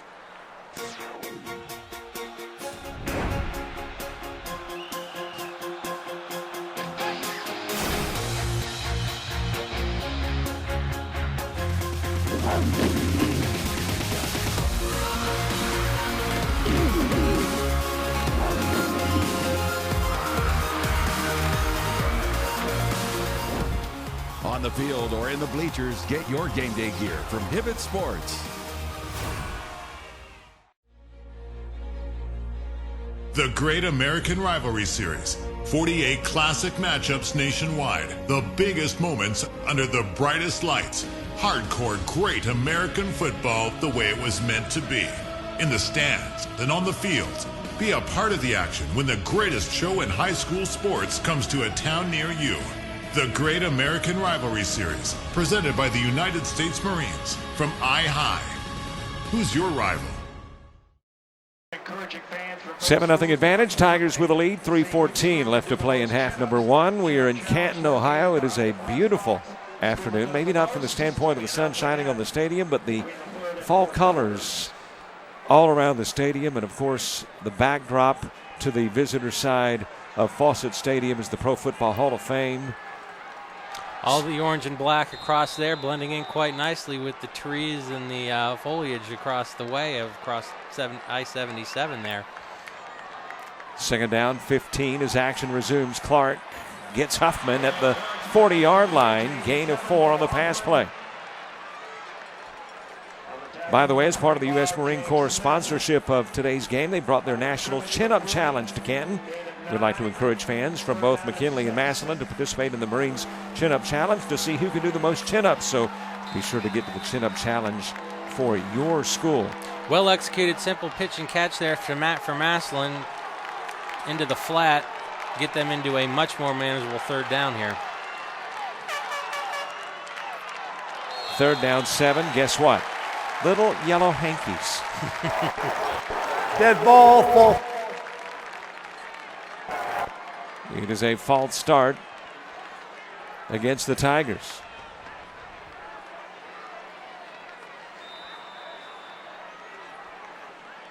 So instead of a 3rd down and 7, more like a 3rd down and 12.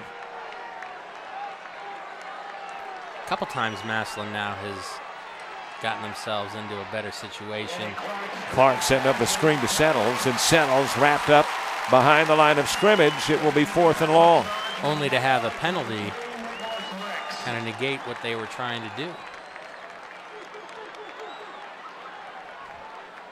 I'm trying to think back on the plays. We may have had more plays with penalties than plays without. Feels that way, I can tell you that. Chance Young back deep to receive. Andrew David to kick. David's last kick traveled about 30 yards. He stands back at his 20. Meanwhile, Young at his 27. Quick kick. It will hit at the 32 and stay around the 32. Senior defensive back wide receiver Darius Smothers in on the penetration there, again speeding up that timing on that punt. Probably helping McKinley out a little bit, and then it takes a McKinley bounce when it hits forward for a few yards. So McKinley in pretty nice field position here at their own 32. And plenty of time when you got the likes of Glover Williams in the backfield to bring it some 68 yards down the field.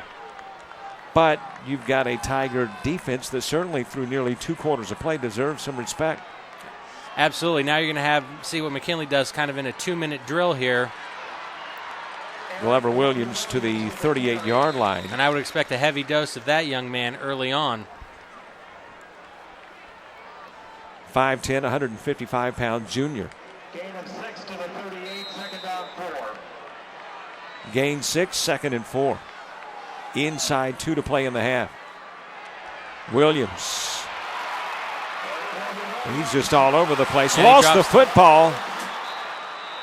Did he get it back? Must have. Tigers for a moment appeared to have it and would have been an excellent field position, but Williams reached in that arm and was able to pull it back over to his chest. Looks like lineman Kevin Stillwell pulling up a little bit hobbled after that play. Taking another look at the fumble by Glover Williams. It definitely was on the turf, but he was able to reach back in and get it from 3 Tigers. Kind of bounced right back up into his breadbasket, luckily for him, especially because he was surrounded by all those white shirts on that play.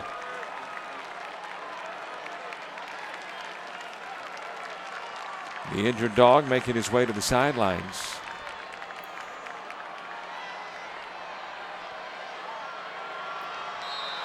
Big 3rd down here for the Bulldogs. 3rd down and a couple. Football at the 39. 1:30 to play in the half. Running clock. Clock has not stopped often. Both teams staying predominantly on the ground. Give goes to Smith. He's got the first. Able to shed himself of a Tiger or 2 inside the 50. Down to the 46-yard line goes Smith. Well, that 1st down will stop the clock, and we'll end up here inside Massillon territory for the Bulldogs. We're going to see them probably speed things up here a little bit. Still have their full complement of 3 timeouts. Pass play. It is complete. Grab made at the 30-yard line. That is Prowell White, and White's down to the 27. This is going to be, it'll be interesting because this is a pace that McKinley really seems to excel at.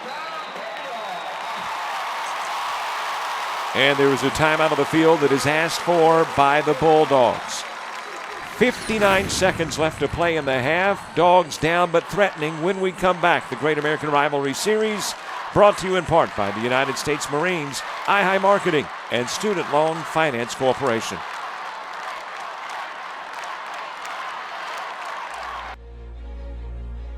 The Great American Rivalry Series. 48 classic matchups nationwide. The biggest moments under the brightest lights.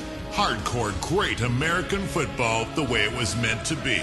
In the stands and on the field. Be a part of the action when the greatest show in high school sports comes to a town near you. The Great American Rivalry Series. Presented by the United States Marines. From iHigh. Who's your rival?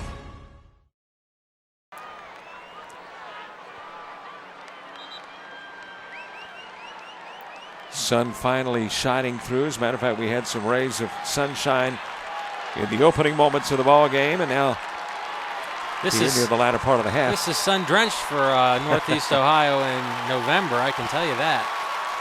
First down and 10 to the 28. Glover Williams behind the blocking of Smith dives to the 21. McKinley offensive line doing a nice job of getting some push now, opening up some running room for those fine backs of McKinley. Both teams with 2 timeouts. Clock ticking down to 35. Williams passes incomplete, and obviously somebody wasn't on the same page. Cortez Nelson, the intended target, wasn't even looking. Nobody home on that one. And Glover Williams seems to be having a bit of a conversation there, trying to work out just what went wrong on that play. Another big third down. And just about the same distance, 3rd and 3 to 4. Williams on the keeper, smashed to the 20, fights his way to the 19. It'll be an interesting decision now. Looks like it's going to be 4th and about 2. I don't think there's any question that Todd Phillips keeps his offense on the field here. A lot of time ticking off when you've got 2 timeouts left, but apparently Bulldogs, would they be playing for a field goal? It would appear so, which I'm not going to lie, surprises me a little bit. Let the clock roll down to the 3-second mark. Call a timeout. And apparently we will see a field goal effort. About a 37-yard attempt here for Austin Shaheen coming out of this timeout, assuming that's where we're going. And Austin's on the just inside the field, inside the sideline, warming up, trying to feel that good kick motion. Andrew David has already missed from 32 yards away for Massillon. And that is how the first stanza came to an end. Let's see if an errant or made field goal will end quarter number 2. Every field goal attempt's big. That's how you write your legacy in a game like the Massillon-McKinley game. You'll remember what you did on every single kick for the rest of your life. It is spotted at the 27, making it a 37-yard Shaheen effort to try to get on the board before the half comes to an end. Snap, hold, kick, blocked. And that's a free ball. Still rolling around, batted around at midfield. Picked up at the 42-yard line. Into the end zone, Alex Daly, touchdown. I really have to question the thought process there, Robert, on what they were thinking with trying that field goal and not at least trying a couple of shots downfield, especially with all that time on the clock and had taken 2 timeouts. McKinley has not been good special team-wise. This is not the first block that we have seen from McKinley. And, boy, it just blew up in their face big time. I don't know what other way to say it. It's a little way to say a backbreaker, but wow. That is a team that is going to go into the locker room dejected. And across the field from us is a team that's going to go in like they are on top of the world. McKinley mistakes. It has been a sloppy game. And Massillon, they're just hanging in there doing what they do. Taking advantage of McKinley when they're making mistakes. I'm not sure what the holdup here is, if we're in a timeout or if Massillon took a timeout, but we'll have the PAT here. My, what a job by Alex Daly. He was swatted all around at midfield, and Daly just said, hey, guys, if you don't want it, I'll take it. At the 41-yard line, turns, trots, and scores 6, and all of a sudden. Just poor execution across the board there early for nobody to pick it up, and then Daly finally got the handle on it, and there was nothing but green space in front of him and white shirts around him. Andrew David will try to tack on the extra point and make it a 14-zip game. Just not good football right there. He'll do it out of the hold of Jared Marsh, and now we've got a timeout charged to the Bulldogs. And now Coach Phelps isn't going to take that timeout into the into the locker room with him after all, huh? do you get the feel, though, that things are in just such disarray on the Bulldog sideline currently?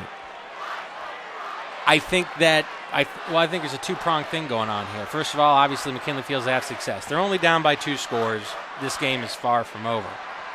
But we have to see a sustained amount of good football out of the Bulldogs, or Massillon's just going to start running away with this. I just can't. I think what the Bulldog faithful want to see is some smart, well-executed football, and they're just not getting that right now in any way, shape, or form. Couple of nice drives, but it's only nice if you come up with a score, and McKinley is running on empty. Well, it was not the McKinley game plan. They wanted 3 to go into the locker room at the half, down by 4. Instead, it turns into 6, maybe 7, dependent upon the Andrew David kick. After the return by Alex Daly of the block Shaheen kick. This time it is David splitting the uprights. He takes a look at the Bulldog side of the stands, pounds the chest, and then waves his hands to the Massillon side as his Tigers are taking a 14-0 advantage into the locker room at halftime. Being disciplined is paying off for Massillon right now. What you've seen is a team that is by no means going to overmatch their opponent that they're across the field from today, but they are doing a good job of taking advantage of McKinley when they implode. And if McKinley doesn't get a hold of what they're doing themselves, this is not going to turn out well for the Bulldogs. 2 key points in the first half. Number 1 was after what appeared to be a 3-and-out by Massillon, they're forced into a punting situation with a 4th down and 4.5. They do a maneuvering, a shift at the line that prompts an offsides infraction, and then you get about 80 yards later a touchdown, the 2-yard touchdown run by J.D. Crabtree. And then you get the block kick at the end of the half, picked up by Alex Daly at the 41. He travels into the end zone, and here we are at the half after a couple of Andrew David PATs, and it is Massillon on top by a score of 14-0. Special ceremonies going on the field, and that is the recognition of some Hall of Fame award recipients. And we're very excited this afternoon that the Great American Rivalry Series and the United States Marine Corps are adding to their Hall of Fame with inductees from both McKinley and Massillon. It is designated to recognize players from the past who participated in this historic series.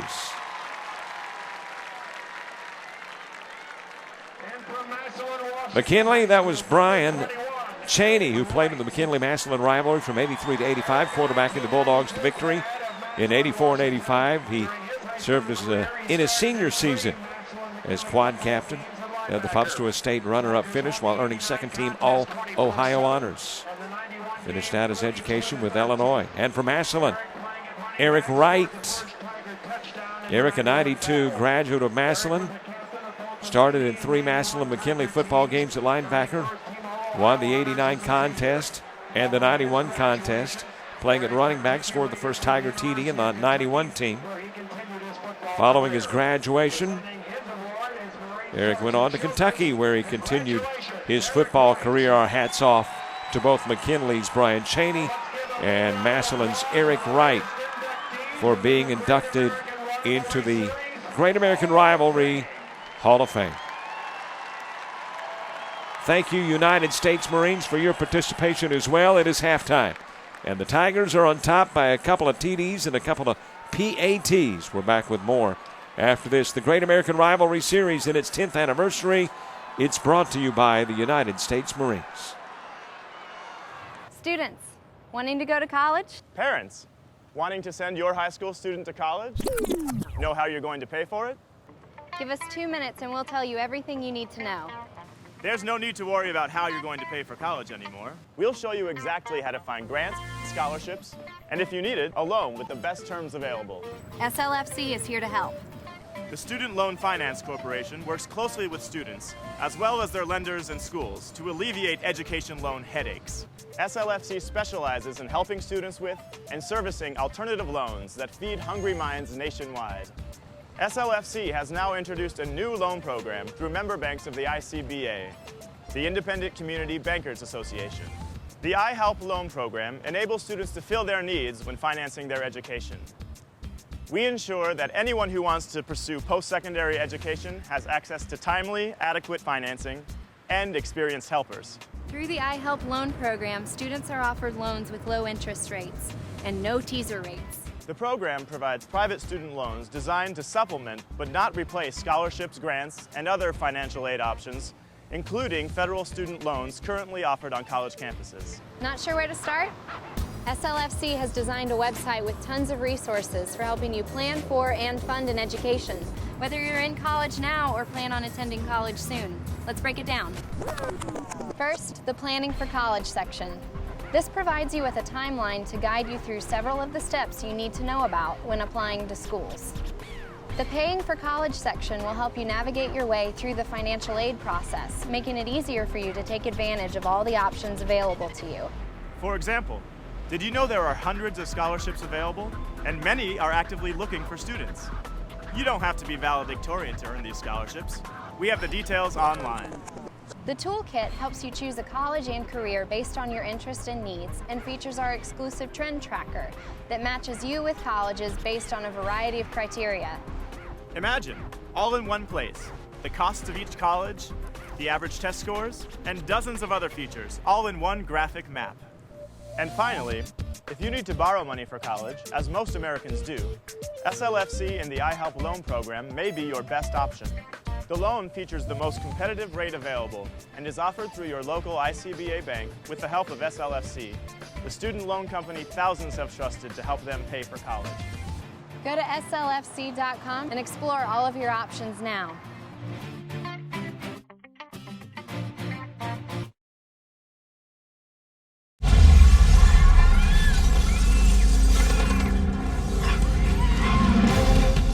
There are a few who move toward the sounds of chaos,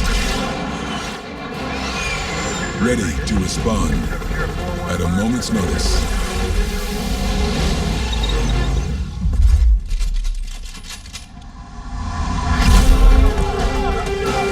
And when the time comes, they are the first to move toward the sounds of tyranny, injustice, and despair.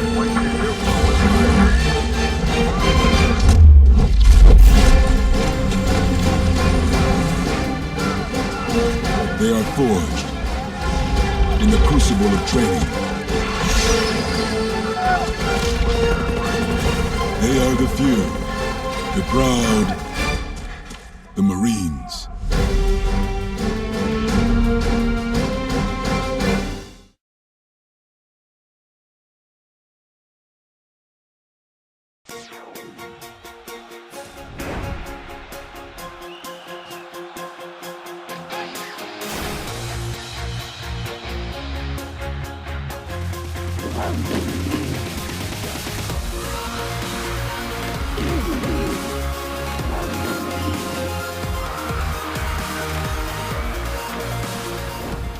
On the field or in the bleachers, get your game day gear from Hibbett Sports. The Great American Rivalry Series. 48 classic matchups nationwide. The biggest moments under the brightest lights. Hardcore great American football the way it was meant to be. In the stands and on the field. Be a part of the action when the greatest show in high school sports comes to a town near you. The Great American Rivalry Series, presented by the United States Marines from I-High. Who's your rival?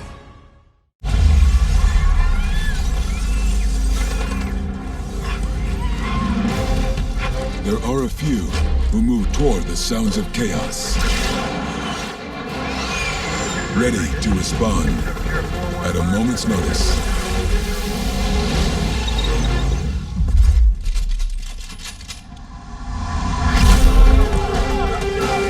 And when the time comes, they are the first to move toward the sounds of tyranny, injustice, and despair.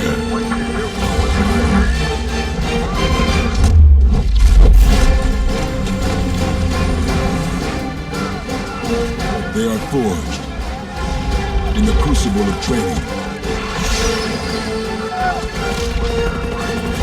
They are the few, the proud, the Marines.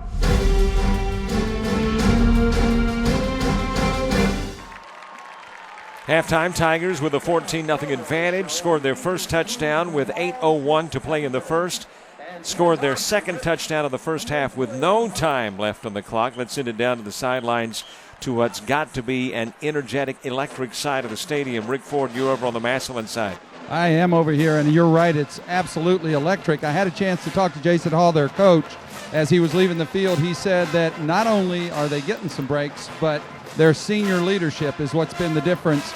Seniors making that final play of the half, which really ran them into the locker room so sky high that he said what he's going to do is get them in the locker room, get them settled down, get them focused on finishing what they've started. But they feel absolutely on top of things right now and feel that this game is well within their grasp.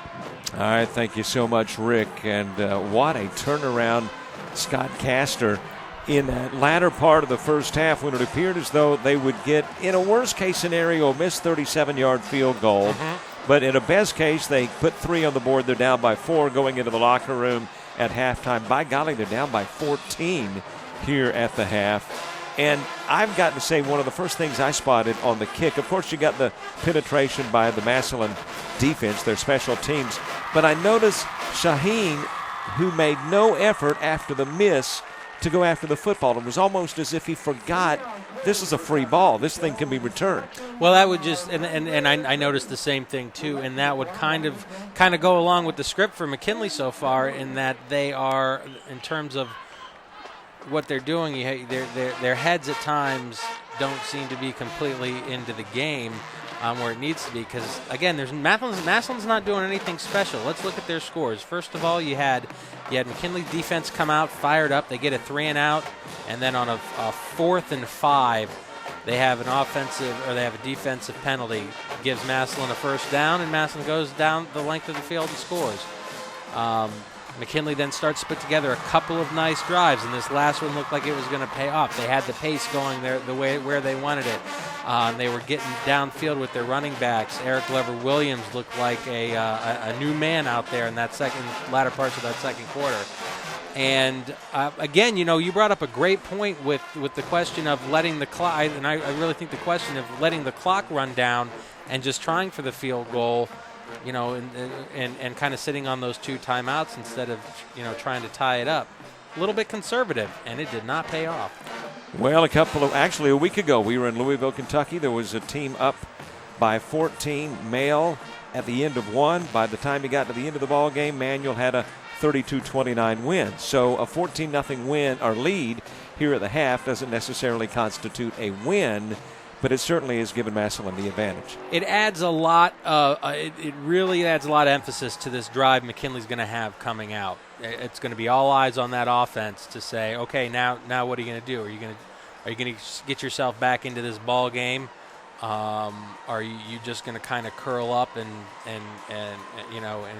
allow Massillon to impose their will against you? And I guess it'll remain to be seen, but these guys are going to have a lot on their plate coming out of that locker room having that ball.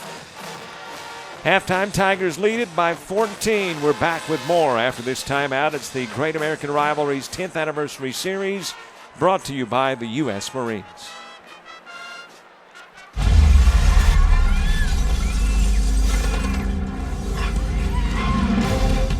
There are a few who move toward the sounds of chaos,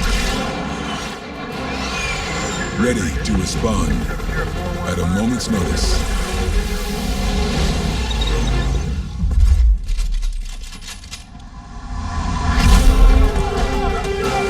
And when the time comes, they are the first to move toward the sounds of tyranny, injustice, and despair.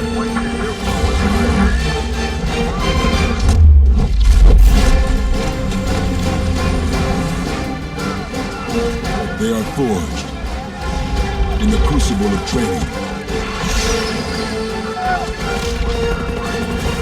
They are the few, the proud, the Marines.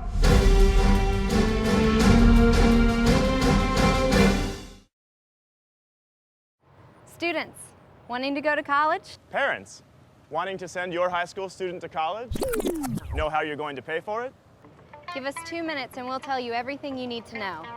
There's no need to worry about how you're going to pay for college anymore. We'll show you exactly how to find grants, scholarships, and if you need it, a loan with the best terms available. SLFC is here to help. The Student Loan Finance Corporation works closely with students, as well as their lenders and schools, to alleviate education loan headaches.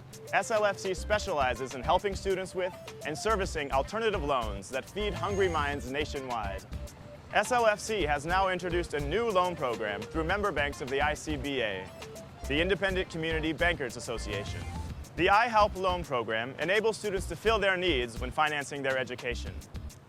We ensure that anyone who wants to pursue post-secondary education has access to timely, adequate financing and experienced helpers. Through the iHelp loan program, students are offered loans with low interest rates and no teaser rates. The program provides private student loans designed to supplement but not replace scholarships, grants, and other financial aid options, including federal student loans currently offered on college campuses. Not sure where to start?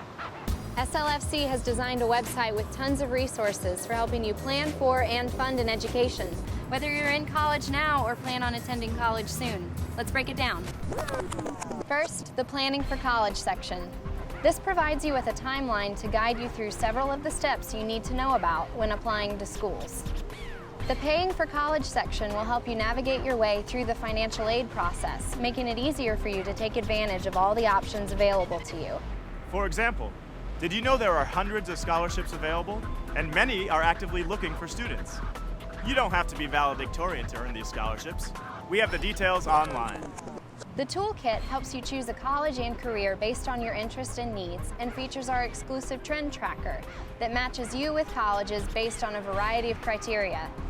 Imagine, all in one place, the costs of each college, the average test scores, and dozens of other features, all in one graphic map. And finally, if you need to borrow money for college, as most Americans do, SLFC and the iHelp loan program may be your best option. The loan features the most competitive rate available and is offered through your local ICBA bank with the help of SLFC, the student loan company thousands have trusted to help them pay for college. Go to slfc.com and explore all of your options now.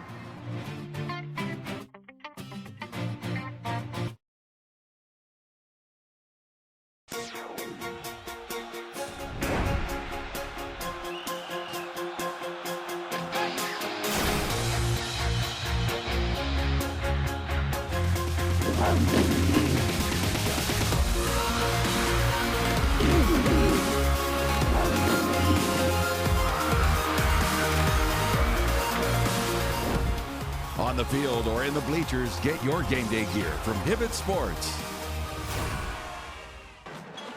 It is halftime, Canton, Ohio, Fawcett Stadium, Massillon and the Bulldogs of McKinley in this era of expecting a whole lot of offense. Somehow, Scott, we tend to correlate a lot of offense with excitement. This has been a lot of excitement without a whole lot of offense. No, we're not setting any records on the offensive side of the ball today so far. Total offense for your leading Massillon Tigers, 143 yards. For McKinley, 114. So we've had a little bit of trouble moving the ball from both sides of the field.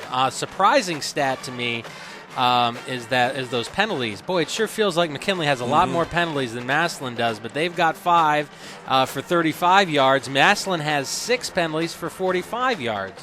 So kind of sloppy. I mean, when we look at a game being a little bit sloppy and we ask ourselves, okay, we've seen McKinley struggle. Why is Massillon not taking off with it? Well, that makes a little bit of sense. They've got those 6 penalties for 45 yards. And that one turnover you see, no damage done by the turnover by McKinley, except that there's no damage done from the standpoint that the Tigers took the ball and scored. but there certainly looked to be an opportunity for the Bulldogs to score their first touchdown when Smith coughed it up inside the 10. Absolutely. And you talk about turnovers. McKinley has one, and you're going, okay, that's and nothing off of that, and that's not the end of the world. But boy, it sure feels like they have three, because you take the penalty on that first drive where they give up the ball and Massillon scores, and then that terrible field goal sequence for them where Massillon ends up scoring their other points. Those may not be turnovers in the stat book, but they sure feel like turnovers for the Bulldogs. Well, Scott, thanks so much for the stats, and James for quickly putting those in the form of a graphic. Football fans, the Great American Rivalry Series would like to take a moment to honor the top scholar athletes from each school as part of the series. We present each player with a college scholarship in recognition of their academic achievement and athletic excellence. It happened prior to the ball game, and for McKinley High School, it was Kevin Stillwell Jr., an offensive lineman, a 4-year member of the football team and track program, enrolled in Project Lead the Way, a nationally recognized pre-engineering program, and is also a member of the National Honor Society.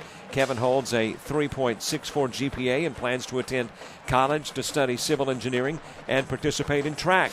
For Massillon, it was Alex Daly. He's the guy that returned that block kick 41 yards for a touchdown.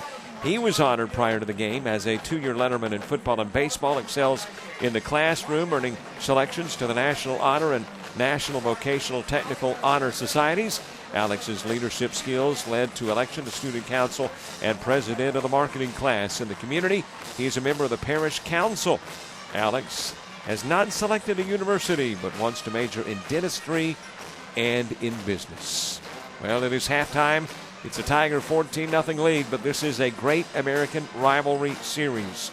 So there is no telling what the final 24 minutes of this one holds. We'll be back with more in a moment. The Great American Rivalry Series brought to you in part by the Marines, Hibbett Sports, iHigh Marketing, and by Student Loan Finance Corporation.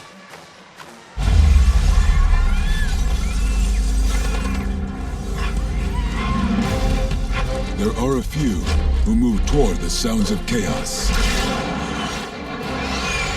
ready to respond at a moment's notice.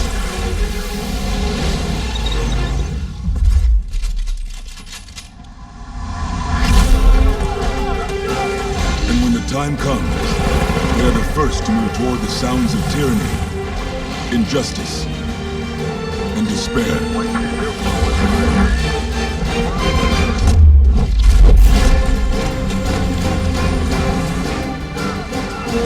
They are forged in the crucible of training. They are the few, the proud, the Marines.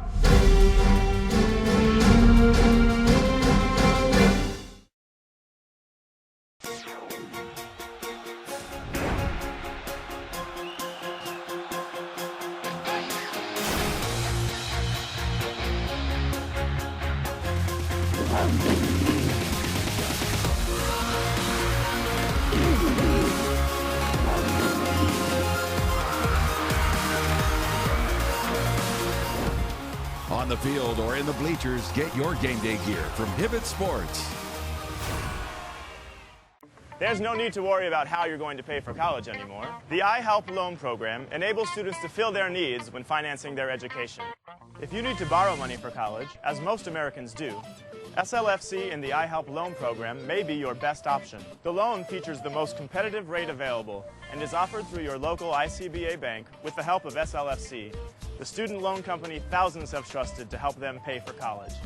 Go to slfc.com and explore all your options now. The Great American Rivalry Series. 48 classic matchups nationwide. The biggest moments under the brightest lights.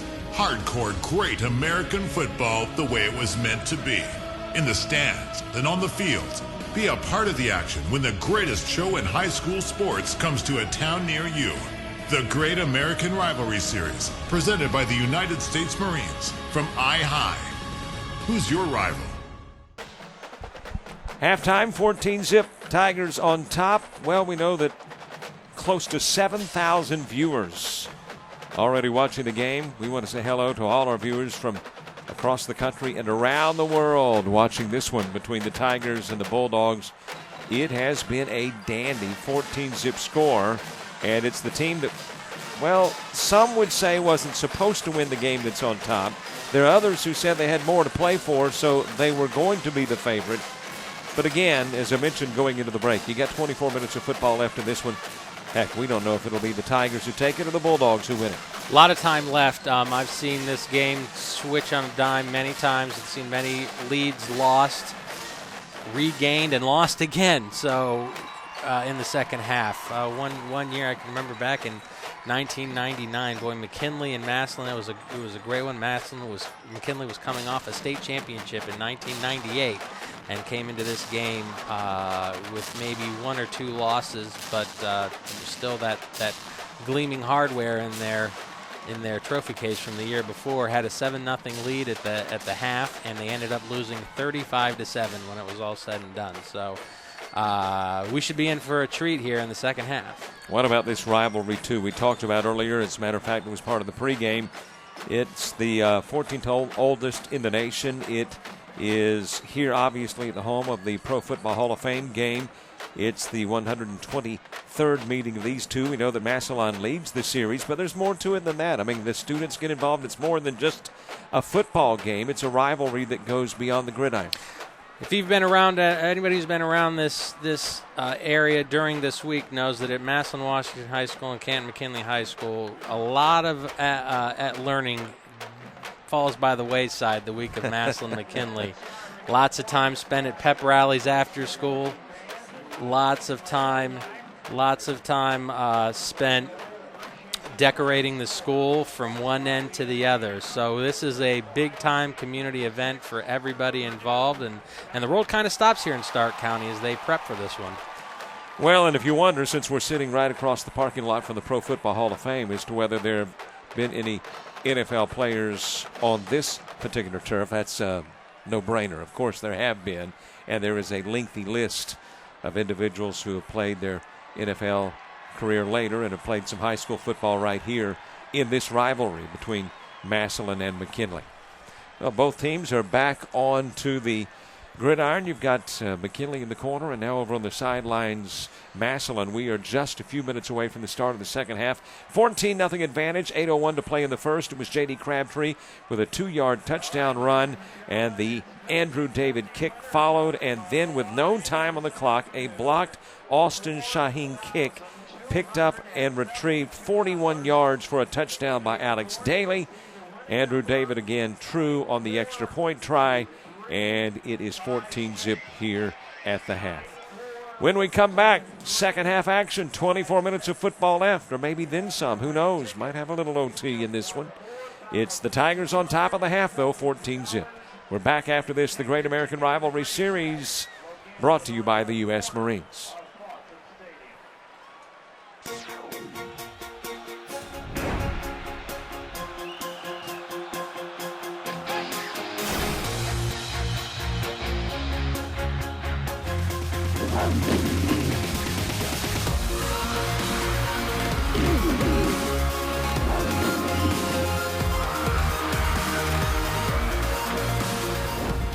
On the field or in the bleachers, get your game day gear from Hibbett Sports.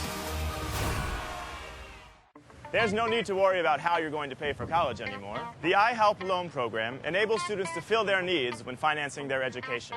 If you need to borrow money for college, as most Americans do, SLFC and the iHelp loan program may be your best option. The loan features the most competitive rate available and is offered through your local ICBA bank with the help of SLFC, the student loan company thousands have trusted to help them pay for college. Go to slfc.com and explore all your options now. Keys to the second half. If you are Massillon, obviously you just keep doing what you're doing. Mm-hmm. If you're McKinley, what do you do to get back into the ballgame? Well, you don't want a 3-and-out here after this kickoff. You want this kickoff to go just how you plan it. Maybe a kickoff return for a touchdown. Wouldn't that be nice? But you really want to build on the momentum, although quickly snuffed out by that field goal mishap. Build on the momentum that was kind of building for the McKinley offense. Keep moving that ball. Keep the chains going. keep the defense off the field, and got to get a score. It's go time now for the McKinley offense to get a score. On the Massillon side, you want to get him 3 and out and off the field and start to put the proverbial foot on the neck. You want them to start to feel. You want to impose your will on McKinley so that they feel like they're not coming out of here with a win no matter what they do. And did it have a feel somewhat at the end of the first half that some of the cohesiveness on the Bulldog sidelines was evaporating, that maybe there was a little friction on the sidelines as well? That's something you gotta have, that camaraderie if you're going to win this one in the final 24 minutes. Absolutely. It's a big game. It's a big crowd. It's an event here, and you need everything hitting on all cylinders. If not, you're just going to make things tough on yourself to come out with a win. And looks like, Massillon's handling that adversity a little bit better than McKinley is right now. Andrew David's got it teed up at the 40, back deep to receive. Chance Young and Darius Smothers as we get second half action underway and the adrenaline flowing. Wow. You get about another 5 or 6 yards on that one, and you've just booted yourself a 70-yard field goal. Of course, you've got to have a tee to do it, but Andrews has forced the Bulldogs to start 1st and 10 at the 20. Nice job by Andrew David to get that ball into the end zone, take away McKinley's return team, minimize their speed advantage that they might have on the return game, and, basically not allow McKinley to start with a bunch of momentum here with this drive.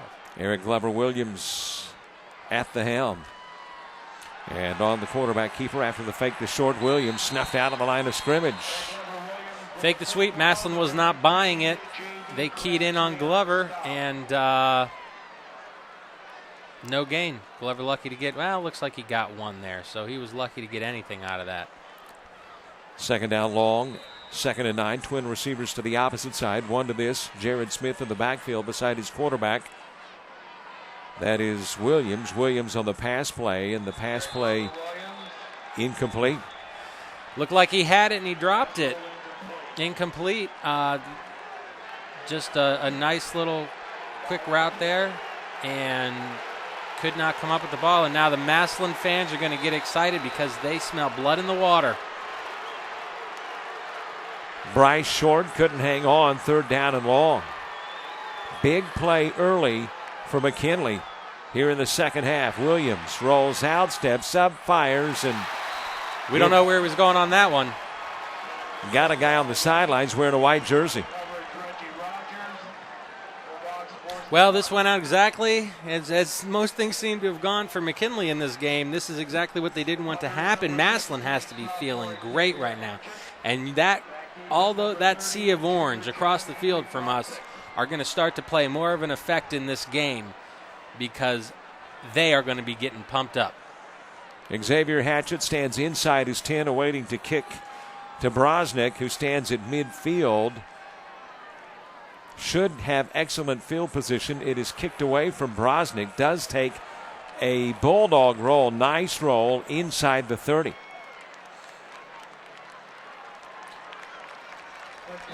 May behoove Massillon to get another returner back there instead of bring somebody off the line if you're not going to get the block, because that just rolled another 10 or 12 yards because nobody was there to return it. You're right. It was about a 35-yard kick that turned into a 52-yarder. Rolls inside the 30 down to the 27-yard line, and that's where the freshman quarterback will set up shop. Danny Clark, 6'3", 200-pounder. When you've got the likes of Crabtree and Wilson in the backfield, you don't look like a freshman. And it is Wilson who gets the first carry of the second half for the Tigers, crosses the 30 to the 33.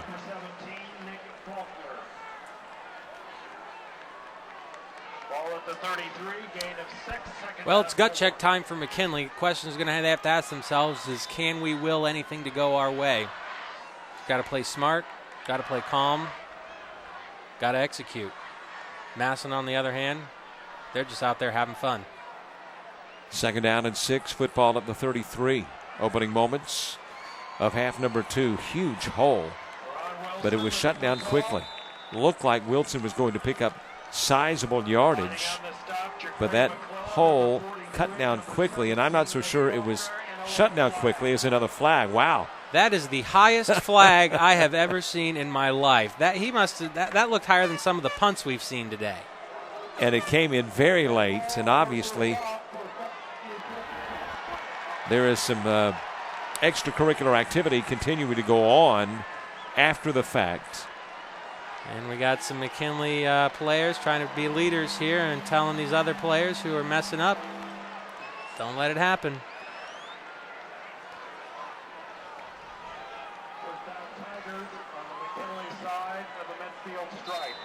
So the penalty yardage has now got the Tigers inside Bulldog territory.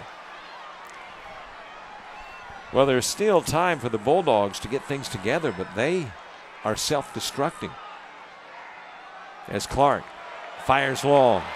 Got a guy open, hits him inside the 8. What an incredible play. What a throw and a catch. After the pump fake and then throwing that ball up right underneath, right where it needed to be. If his momentum isn't carrying him out of bounds, that's a touchdown. Reggie Rogers, 6'1", 185, stretched it out, made the grab of the freshman's toss, and it's inside the 10, first and goal for the Tigers, already up by a pair of TDs. DJ Clark looking very un-ninth grader-ish right now. Hand off to Wilson. Wilson slides inside the 2 near the 1. Ball down to the 1-yard line, a 5-yard pickup for LaRon Wilson. My, what a start to the second half to go along with some big plays in the first half for Massillon, which now leads at 14-zip, threatening to make it a 20-zip ball game. A yard, maybe 2 away from pay dirt. Jacques McClellan, senior defensive lineman, a little slow to get up on that play. Huffman wide to this side for Danny Clark. Fake to Wilson. Clark just busts his way into the end zone, and the freshman makes it a 20-zip Massillon lead. Well, the fake paid off well. Just nobody there to stop Clark. He had a good block, and that was all he needed. One good block on that side of the field, and there he goes.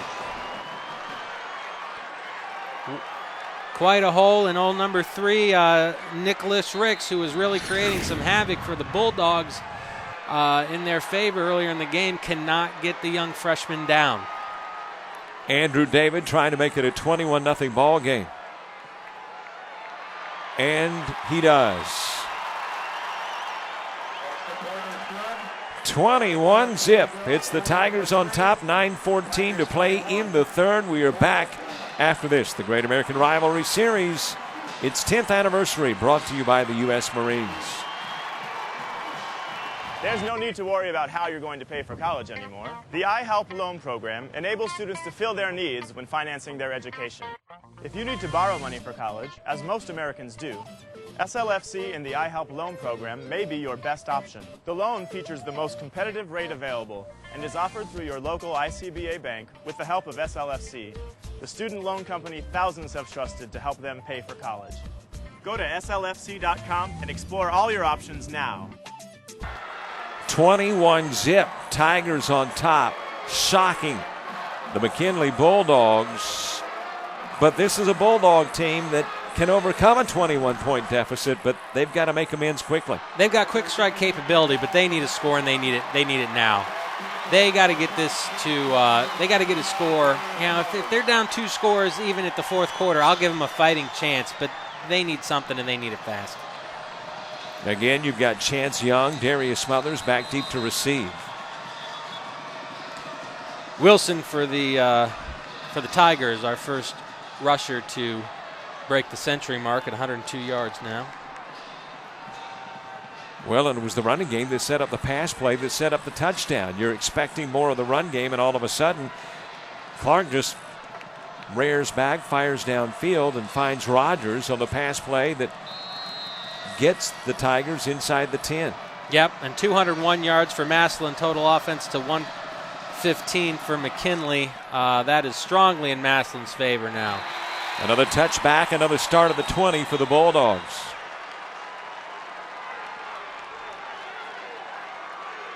You get the feeling that the Tigers are feeling pretty good about themselves right now.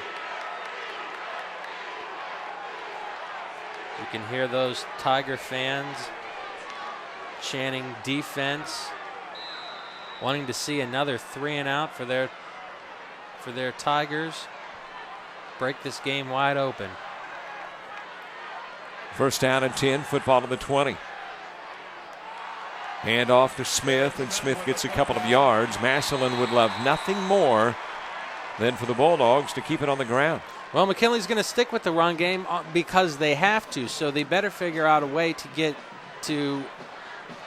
get some misdirection and allow their running backs a chance. They are not going to throw themselves back into this game. They might get one long one to break it open a little bit, but they are not going to suddenly become a passing team. They do not have that capability. Second down, 8. Williams goes upstairs, got a receiver open, and is picked off. Just an ill-advised throw by Glover Williams. He did not see that defensive back cutting over. He knew where he wanted to go with the ball, but had no idea where the defense was on that one.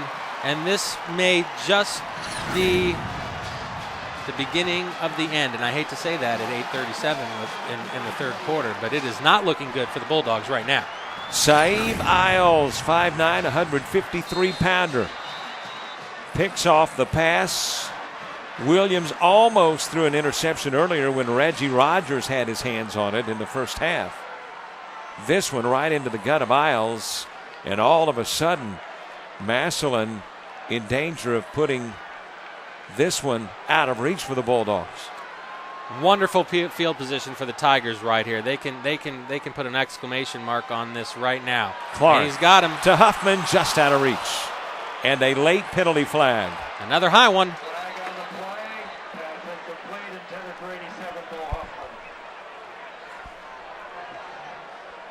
Personal foul number 55, Canton. Called him by number. Trayvon Richardson, senior defensive lineman. A big mark-off against the Bulldogs. Untimely dog errors. Just undisciplined football. And it's got the Tigers at the 16-yard line, again inside the red zone. It was a dominant first stanza of play, and they're dominating period number 3. Handoff goes to Crabtree, wrapped up at the line of scrimmage. Richardson atones for his penalty a little bit there, getting the early penetration and blowing that play up.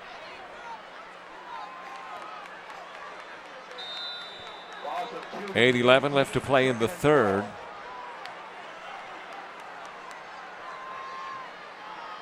A touchdown in the first, a touchdown in the second, a touchdown in the third for the Tigers. And now inside the red zone again. Crabtree in motion. Clark on the keeper. Inside the 15, down to the 13 goes Clark. Nice little run. If they don't get the first down, it'll be interesting to see if they keep it on the hash for Andrew David. Talk about atoning for some mistakes. Andrew with the field goal miss earlier in the ball game. We've had a couple of missed field goals, one by David from 33 yards out. The Aaron Sheehan shot was from 37 yards away, and obviously it turned into an Alex Daly block kick return of 41 yards. Huffman in motion on a 3rd down and 7. And there's penalty flags. Dead ball, false start offense, 3rd down.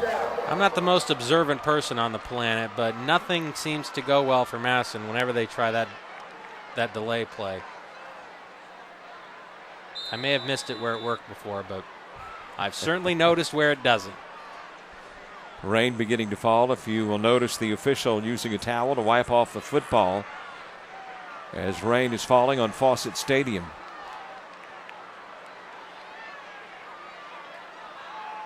Clark again to pass, fires one over the middle, and that just had too much mustard on it for Huffman. Bryce Short had his hand on it. A little bit too much mustard for the defensive back as well. So if you're going to miss big. Now we'll see Andrew David trot out here. He is missed from 33 yards away. This one will be a 35-yard effort. Well within his range. Out of the hold of Jared Marsh. The snap, the hold, the kick. It's up, and it is good. 35-yard effort. Andrew David makes it a 24-0 Tiger lead with 6:42 left to play in the third. This is the Great American Rivalry Series in its 10th anniversary, and it's brought to you by Hibbett Sports.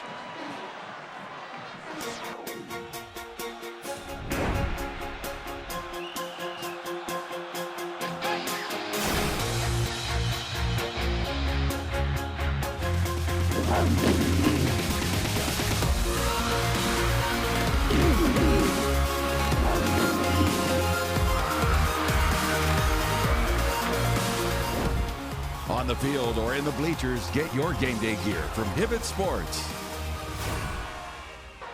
6:42 left to play. Third stanza, 24-zip Tigers. Scott Castor, I don't think there's many people in the stands today, except for maybe a few wearing orange on the other side of the stadium, that would have thought a 24-0 lead halfway through the third. Well, McKinley getting shut out so far in this game really is surprising, especially considering what some other teams have been able to do against Massillon. Not surprising for anybody who's kind of followed these teams that McKinley would get themselves up in trouble from an execution and discipline standpoint. But you would hope that in a game like this, you would do your absolute best to minimize those. You've had 9 weeks to get those things figured out. And it just sure seems like the Bulldogs have not right now. Latest score was the Andrew David 35-yard field goal. It is David who will kick in the direction of Darius Smothers again into the end zone.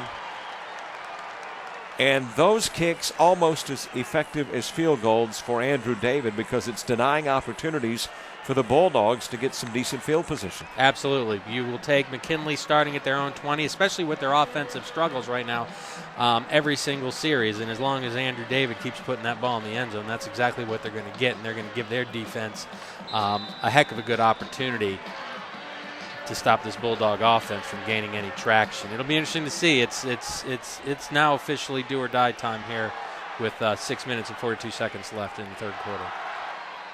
Sweep around this side. Handoff goes to Nicholas Ricks. Ricks got running room down the sidelines, midfield. Still on his feet to the 30. Breaks it inside. Touchdown, 80-yard run, Ricks. And all of a sudden the Bulldogs saying this ball game's not over. Reggie Rogers, the only one who really had a chance once Ricks broke through into the secondary, and he just does not do a nice job of wrapping up, and Ricks runs through him like he was hardly there. Great run. Really the first noise we heard from Ricks on the offensive side of the ball. He's having himself a nice ball game, both offensively and defensively. Another look at Ricks down the sideline. Smith leading the way, and Rogers had a decent opportunity at getting him around the 15-yard line, and Rogers typically a pretty good tackler, but Ricks just runs right through Rogers, and Shaheen has tacked on the extra point to make it a 24-7 ball game, and the Bulldogs back in business with 6:29 left to play in the third. We break as well. This is the Great American Rivalry Series. It is brought to you by iHigh Marketing.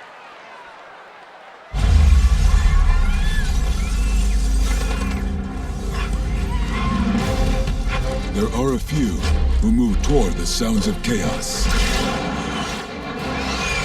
ready to respond at a moment's notice.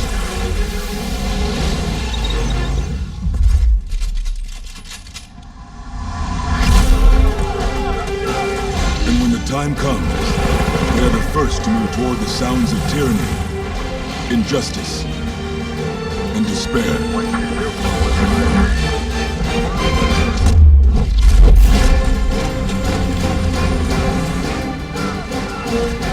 forged in the crucible of training. They are the few, the proud, the Marines.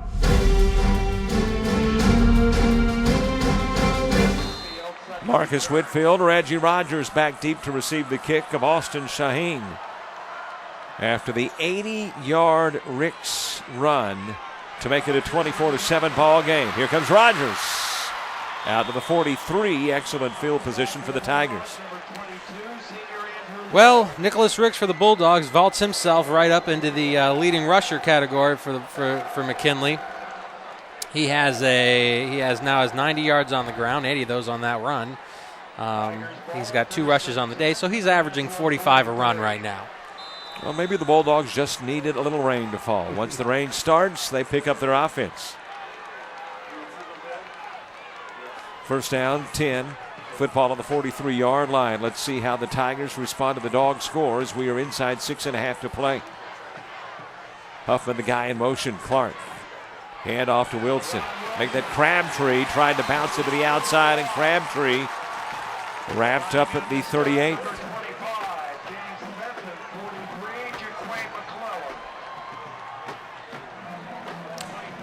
Well, this has kind of been McKinley MO in Massillon games lately.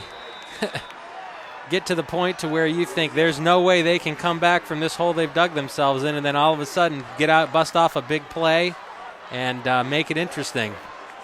This will be the chance, see if they can get over the hump this time. Well, we've been talking about important series of plays. This is an important one for the Tigers as Clark is sacked at the 33. That's number 84, Maurice Horner.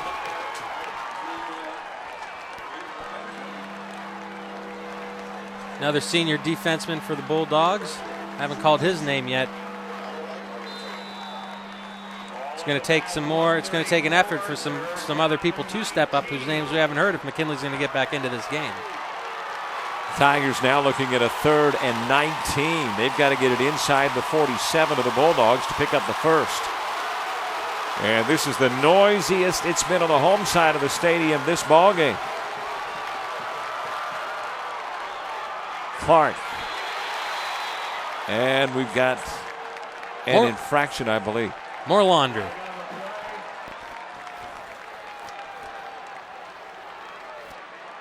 Dead ball, false start on the offense.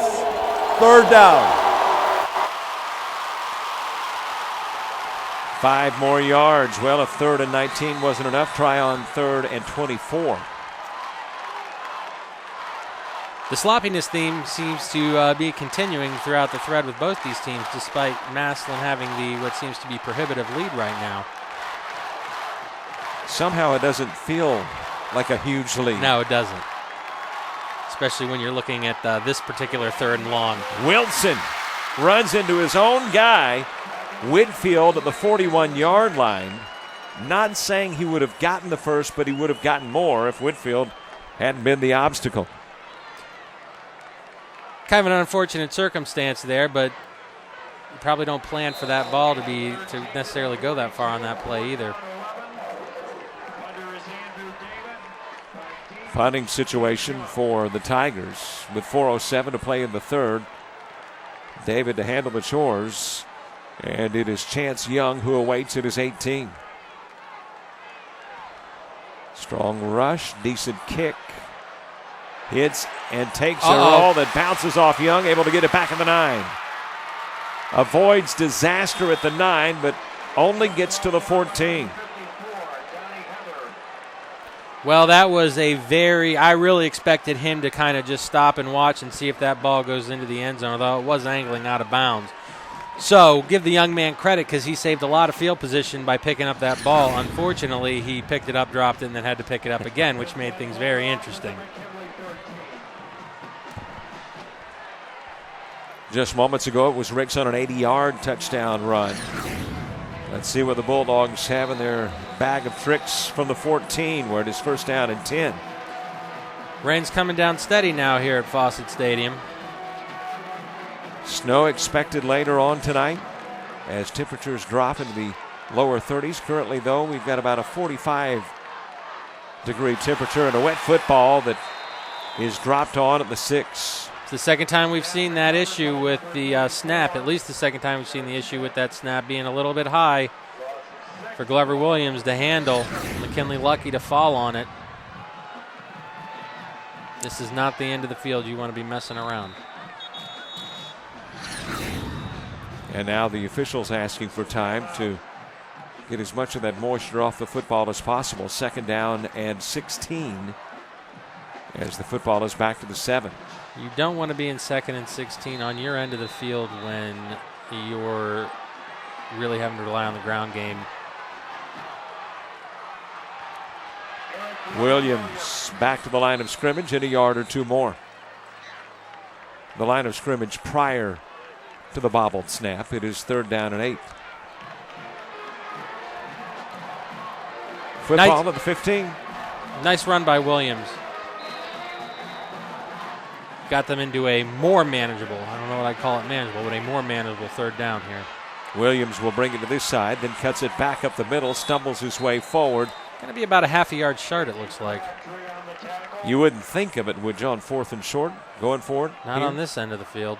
I wouldn't think so. They don't look like they're coming off the field, though. Well, at some point you have to start gambling a little bit because what you've done previously in this game hasn't allowed you to make optimal decisions. But it looks like they're going to punt it away anyway. And here comes punter Xavier Hatchett. Let's see if they will actually punt on a 4th and about a foot and a half. Boncheck back at the midfield. It is Hatchett who stands at his 10. Slippery football on a long snap.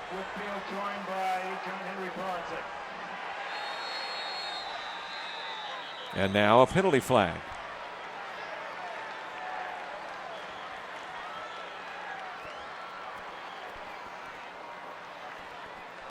Looks like we're going to have a little discussion about what happened here.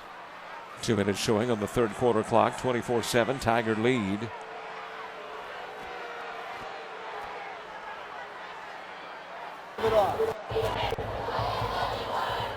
No penalty. Reset the 25-second clock. So there is no infraction, and we'll reset the clock.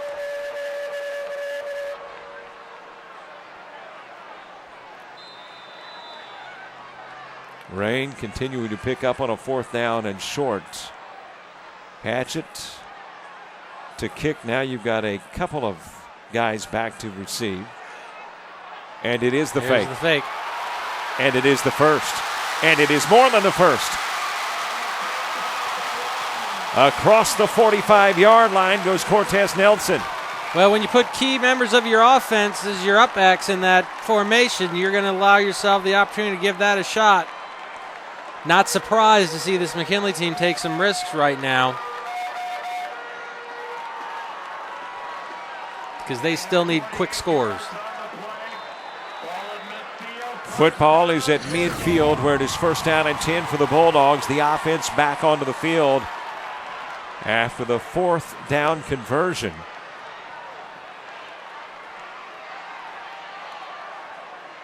And that is Smith, who makes his way 3 yards deep into Tiger territory.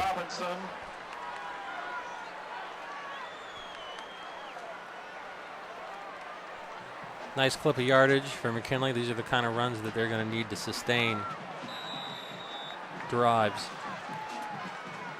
Keep themselves in manageable positions here. 3rd down and 7. Make that 2nd and 7. Football at the 47.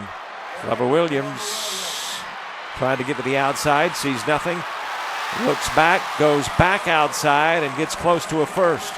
Absolutely tremendous pursuit by Mike Smith, but Glover's a slippery one. Tried to give him the hucklebuck, and he whiffed.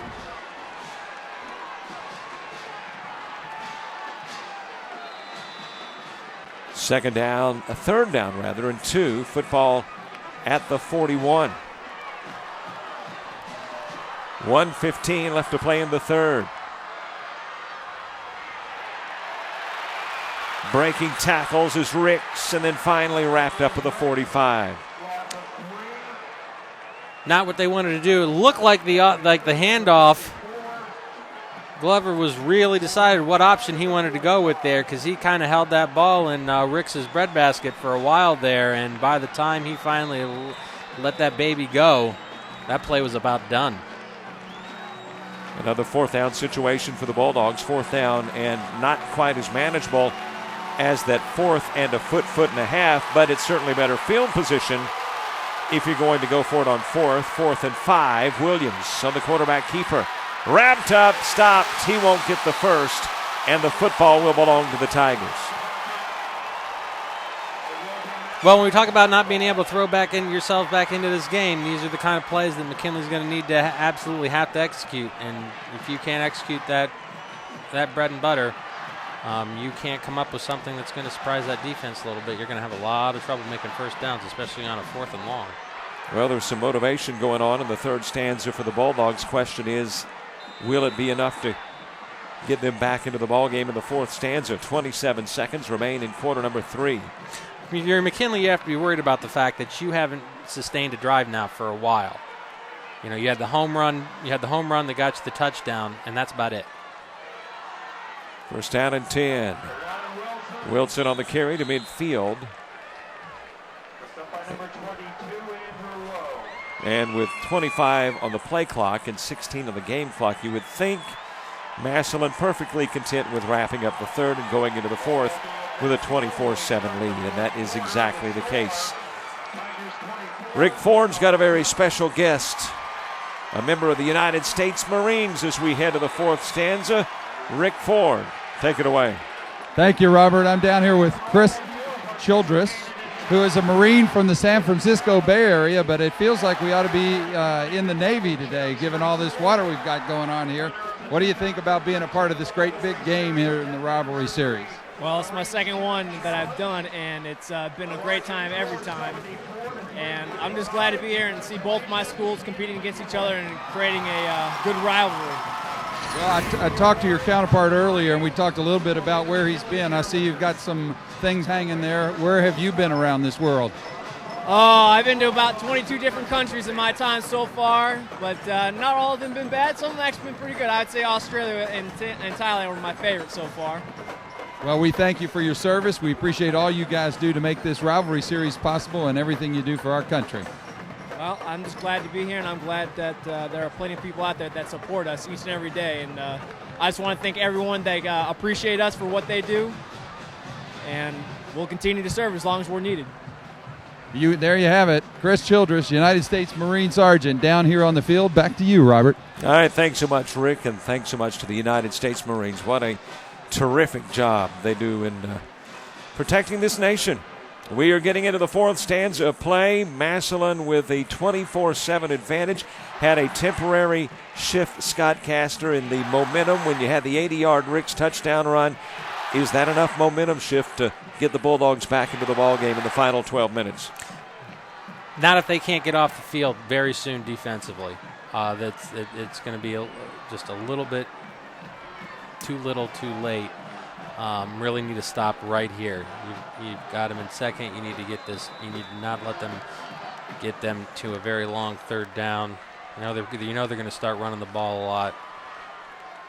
Second down and 7. Give goes to Wilson. Wilson to the 48-yard line, where it'll be third down.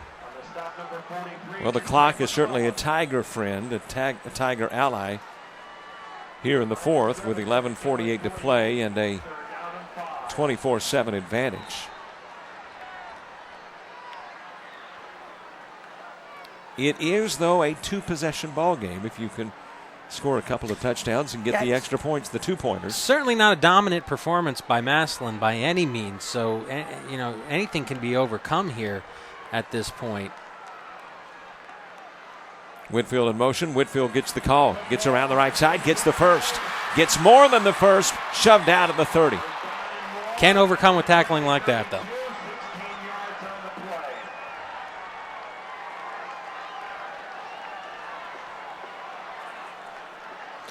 Massillon now finds themselves comfortably in McKinley territory here, and they're just going to keep bleeding that clock. Well, the lone negative aspect of the Whitfield run was the fact that he stepped out of bounds to stop the clock with 11:15 to play. But he got the first, and that means 4 more downs for the Tigers. Coach Hall just has to be really happy with his Tigers being able to make plays when they need it. Wilson right up the middle, wrapped up the football, gets inside the 30 to the 28. Even when things don't look to be going particularly well for Massillon, they have been able to avoid the huge mistake, the big mistakes that McKinley has not been able to avoid. And then they've capitalized on those mistakes significantly. Bulldogs coming in with an unbeaten mark, 9-0 on the year. Massillon needed a win to get into postseason.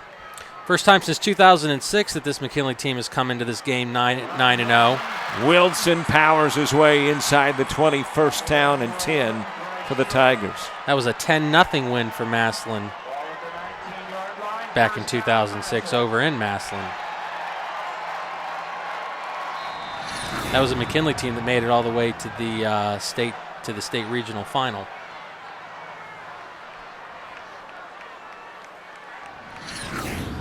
Inside the red zone again are the Tigers. And don't expect anything upstairs. And off to Wilson. And he's put down at the 12. Just strong runs, strong blocking by these Massillon Tigers right now. They have no fear of what the Bulldogs defense can do to them right now. Wilson, a 100-yard gainer in the ball game, just tacking on more yardage.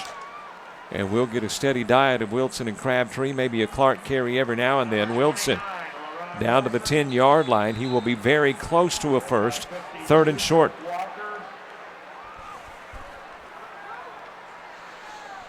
Real steady rain coming down now. Seems to be getting steadier and steadier as we go. It is a cold Ohio rain as it's 3rd down and short. 9:15 left to play here at Fawcett Stadium. And the big Tiger lead could get larger. Freshman quarterback Clark. And the fake and the keeper by Clark wrapped up behind the line of scrimmage. He keeps it and is wrapped up quickly by Doak Walker, junior defensive linebacker. And here comes Andrew David. Very important kick because this kick makes it a 3-possession ball game if made. Andrew David has already hit from 35 yards out, missed from 33. This will be a 30-yard effort. They got any magical stunts for this punt block team, right, or this field goal block team right now? They better pull them out. Coach Filtz out on the field a little bit, trying to get his players into the position where he wants. And apparently they will call a timeout when the play clock's near 1, and that's exactly what we get. 8:15 left to play, 24-7.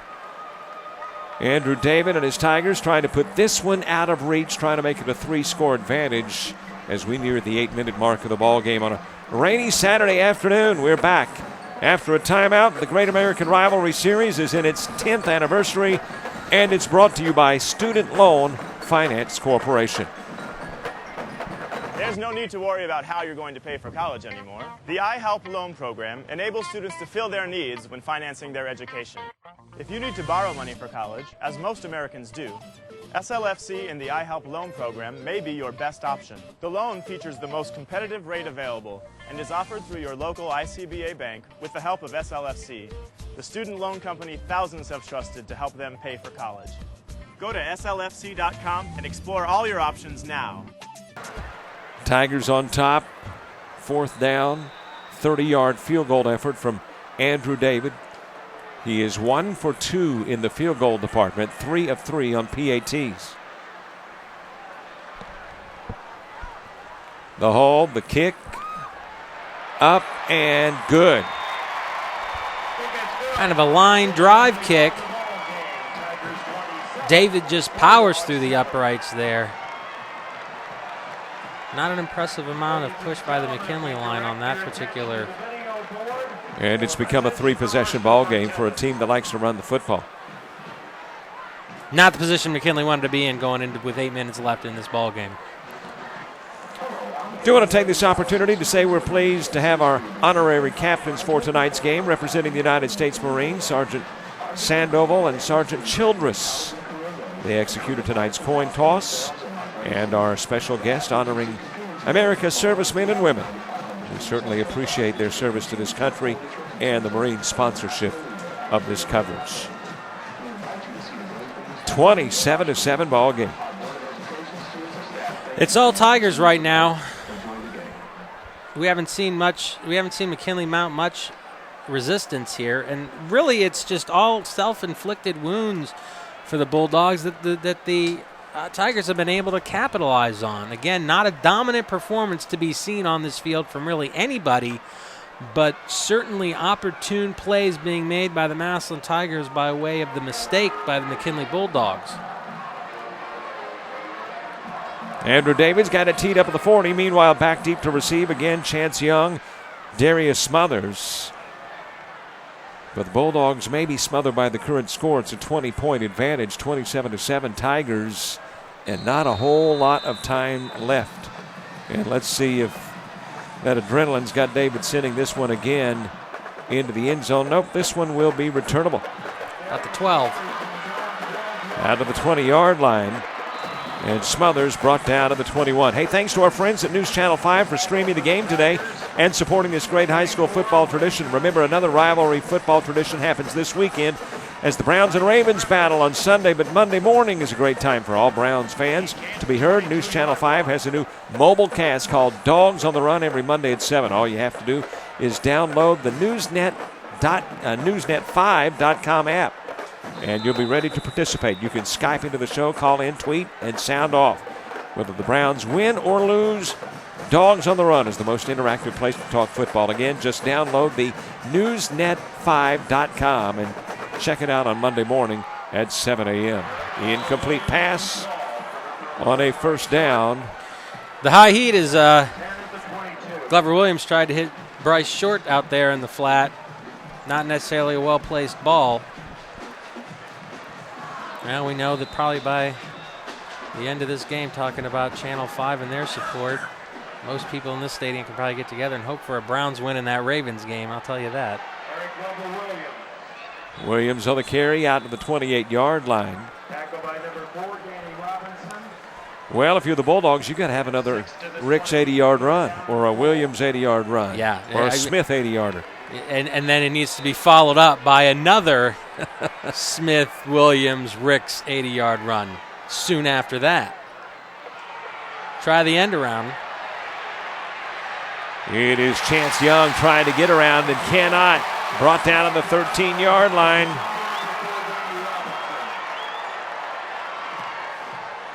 Just an unfortunate looking play there for the Bulldogs. Not giving themselves much of a chance. But they had to try and go with something big, and they didn't want to throw it. As we said early in this game, this is not a team that's going to throw their way back into this game any way, shape, or form. So they are. Well, it has not been a particularly productive day through the air for the Bulldogs. No, it has not.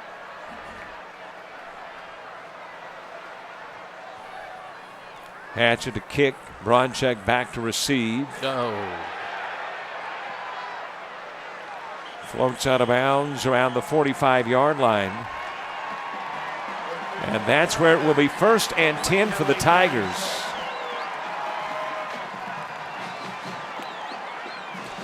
Well, special teams have not shown up particularly well for the Bulldogs in this game, as exemplified by that punt. Just adding to a list of woes that seem to have befallen this 9-0 team in this game. 6 minutes, 44 seconds left to play. How about the turnaround for Massillon right now, though? You've got 6:44 left. They've got all the momentum. It would be hard for them to lose this game at this point, let's be clearly honest. And now they are looking at hosting a state playoff game at Massillon Paul Brown Tiger Stadium. I don't know if that was intended to be snapped to Crabtree, but it was Crabtree who got the wobbly snap. It did look a little bit askew. Askew. What an accurate term for a snap that wobbled. I go with wobble, you went with a skew. Second down, 15, 5-yard loss back inside their own territory. Clock winding down, fans filing out on a rainy afternoon here in Canton. Hand off to Crabtree, battles his way across the 50 inside Bulldog territory to the 49. Massillon's not getting much, but they don't need much. They just need to keep that clock churning. Well, there have been miraculous comebacks in high school football games over the years, but it doesn't happen often. No. And judging by the way the stands have started to thin out a little bit, it doesn't seem like there's a significant amount of people who don't necessarily think they're going to see one today. Clark with a give to Wilson. Wilson finds a seam, got the first and more. Inside the 30, on his feet to near the 20-yard line. Poor tackling will get you every time against a good team. Massillon just out-executing McKinley every step of the way now. And the Tigers beginning to smell that victory, up by 20. 3-score lead with 5:23 to play. They've got a victory bell that is awarded at the end of this game, and basically whoever wins it gets to paint it up and keep and display their accomplishments on it. Doesn't look like right now that's going to need much of a paint job, because it looks like it's going to stay over at Massillon Washington High School. Wilson brought down to the 24-yard line. Got a couple of guys down. I believe one is a Bulldog and one a Tiger. The Tiger's up and the dog stays down. That's number 84, Maurice Horner, senior defensive lineman. 6-footer, 190-pounder. Wilson fell on top of him, so that's 170 pounds of beef just dropping right on top of you. So with the injury, let's take a timeout as well. 5:01 to play. It's the Great American Rivalry Series, 10th anniversary, and it's brought to you by the United States Marines.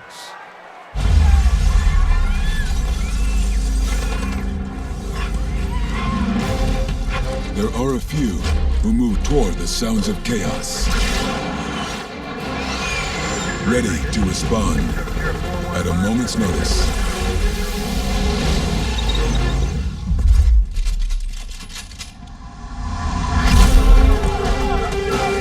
And when the time comes, they are the first to move toward the sounds of tyranny, injustice, and despair.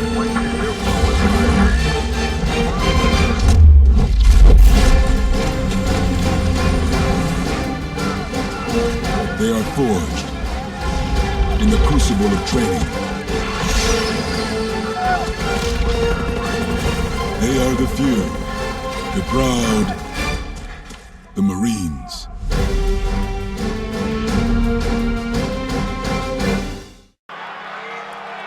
Well, the injury over quickly, and Marcus Whitfield on the carry for a yard brings up a 3rd down and 9. Football at the 21-yard line with 4:16 left to play in this football game. Rain continuing to fall. 60% chance right about this time, so we're getting a steady dose of rain and a steady dose of Wilson. Wilson down to the 16. That will bring up a 4th down. Wilson, that's his 24th attempt, and he's having a very quiet, excellent game. It doesn't feel like he's been dominating much, but that was rush number 24. He's averaging about 7.3 yards, and on 24 attempts, that ain't bad. Not bad at all, and if you'd hand me a calculator, I'd figure out exactly what that was, but I'd say it's, about 150 yards? Yeah, 167 now. What he gain on that one? He just cracked about 172. So he's got a chance for a 200-yard game here, depending on how the rest of this game goes. Looks like Massillon's going to try and bleed this out, though, right now.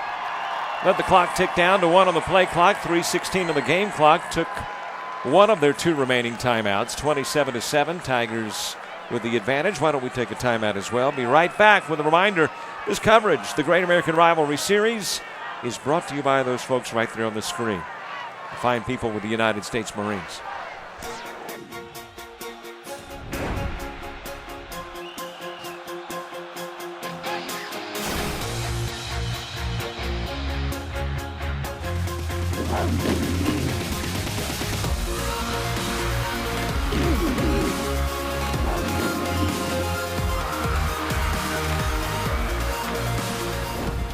On the field or in the bleachers, get your game day gear from Hibbett Sports. Great American Rivalry Series in Canton, Ohio, Fawcett Stadium, and I have resisted the urge to ask somebody to turn the faucet off because it has been raining steadily since about midway through the third quarter, but my executive producer says I should have gone with my instincts and kept resisting. It has been raining since midway through the third. Thought it might motivate the Bulldogs. That's when they got their 80-yard touchdown run from Ricks. Nothing much after that, unfortunately, and with this deficit, you know, this now has all the makings of what is going to end up going down in McKinley Massillon history is pretty much a blowout. 27-7, and if Massillon decides to, now looks like they're not going to attempt a field goal. They're just going to keep bleeding the clock here. Clark at quarterback. Will we see our first pass in a while? We will. It is complete into the end zone. Touchdown, Whitfield. And history will show that it is a blowout. 33-7. 16-yard touchdown pass. My hat's off to Massillon and their whole program right now because they came into this game with absolutely everything to lose. And they took this game under control immediately and never let McKinley get going. McKinley never let themselves get going. And now you're going to have all kinds of infractions as tempers begin to flare. Let's just see who this is against.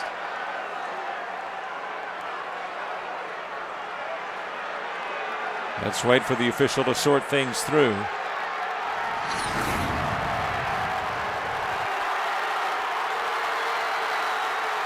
And it looks like we have had an ejection, I'm assuming. Now That's number 55, Trayvon Richardson. He had that 15-yarder against him earlier, if that is in fact what has happened here. Now, I will say that every high school system is different, but in some high school athletics, if you're thrown out of one game, you're not playing in the next one. I don't know if that's true in Ohio or not. I wish I had the answer to that question right now. I do not. I know that's the case with our coaches. If they get thrown out of a game, football or basketball, if they get the two technicals and they're thrown out, they have to sit the next game. Extra point try will be a little bit closer for Andrew David, who's been perfect on the day and continues perfect on the day on PATs. 34-7, Tigers with a commanding lead. And they're 3 minutes, 12 seconds away from ending the unbeaten season of the Bulldogs. We are back after we take a timeout. This is the Great American Rivalry Series in its 10th anniversary and brought to you by the Marines, Hibbett Sports, iHigh Marketing, and Student Loan Finance Corporation. The Great American Rivalry Series. 48 classic matchups nationwide. The biggest moments under the brightest lights. Hardcore great American football the way it was meant to be. In the stands and on the fields. Be a part of the action when the greatest show in high school sports comes to a town near you. The Great American Rivalry Series, presented by the United States Marines from iHigh. Who's your rival? Well, it was supposed to be a tight one. I mean, a close one. And as a matter of fact, in the first 3 minutes of the ball game, you thought that we were getting what we would get, a tight ball game. But that changed with a 5-yard offsides infraction against the Bulldogs. Eventually turns into a touchdown of 2 yards from J.D. Crabtree. And from that moment on, for all practical purposes, there was the Rick's 80-yard touchdown run, but it's been all Massillon. All Massillon, in a very, very even performance from the Tigers.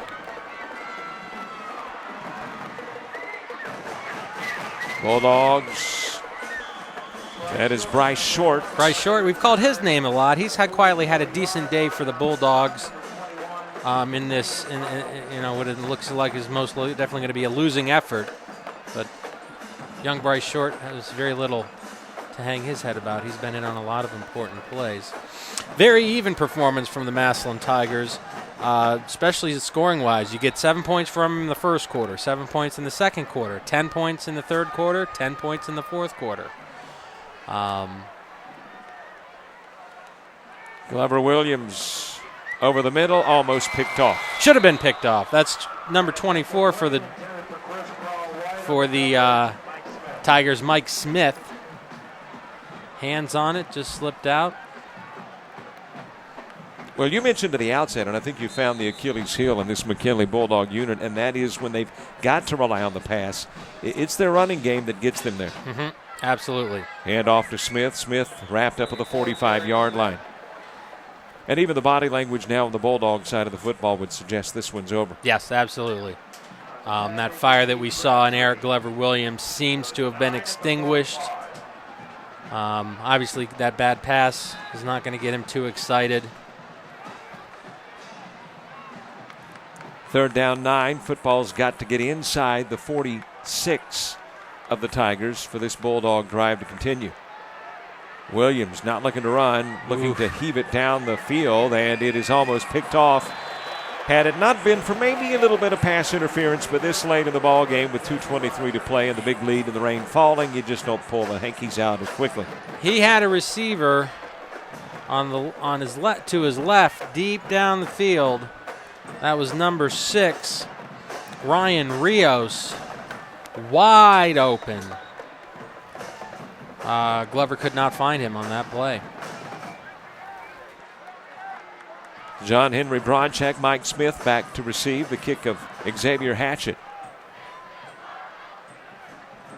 On a 4th down and 9.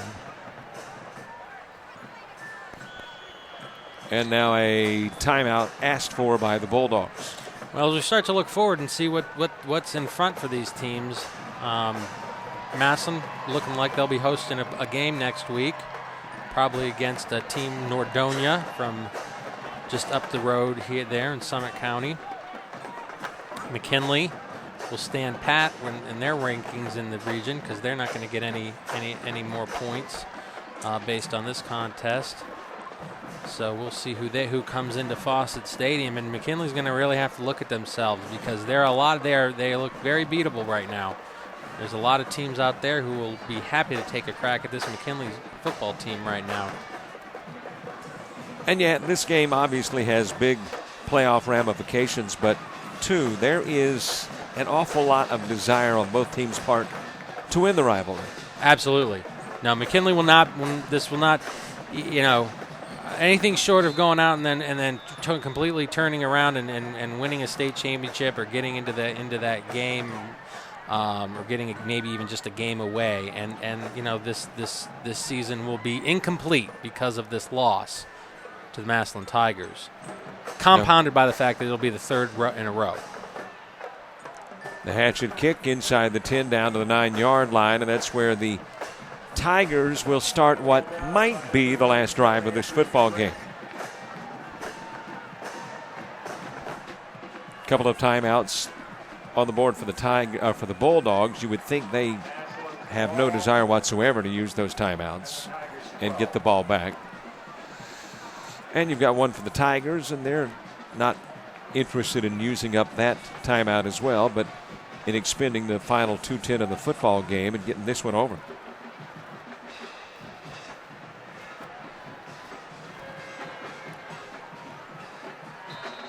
Here come the Tigers. Bulldogs on defense.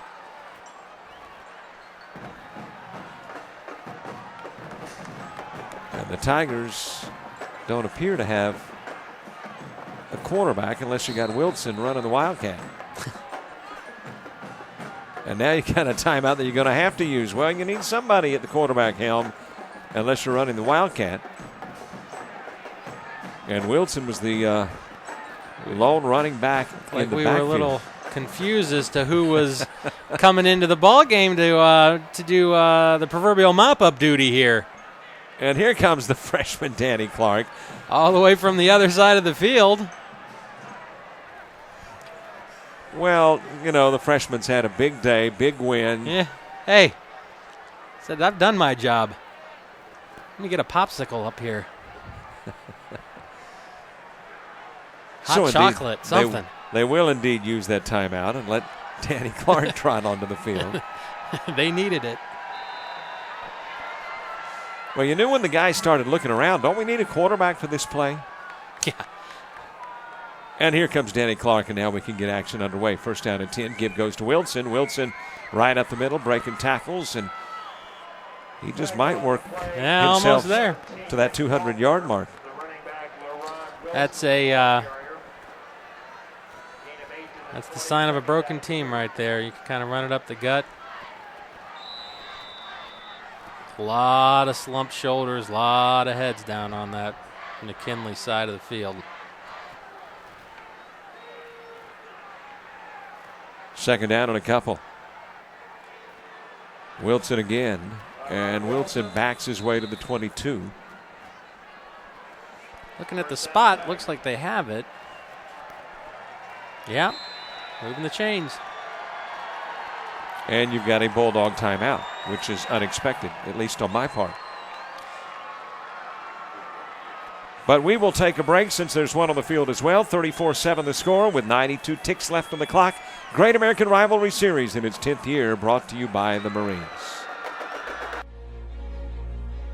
The Great American Rivalry Series. 48 classic matchups nationwide. The biggest moments under the brightest lights. Hardcore great American football the way it was meant to be.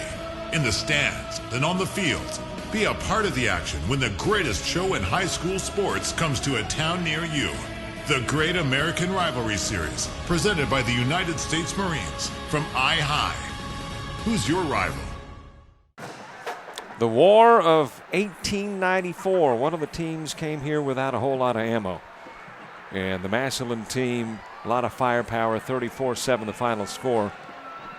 Yeah, the 124th in this series is squarely going to go in the Massillon win column as they extend that lead they have in the all-time series going back to 1894, as we'll see Massillon now in victory formation. New guy at the quarterback slot for the victory formation. That is DJ Brown, 6'2" senior quarterback, able to get into this huge rivalry for the last couple of snaps.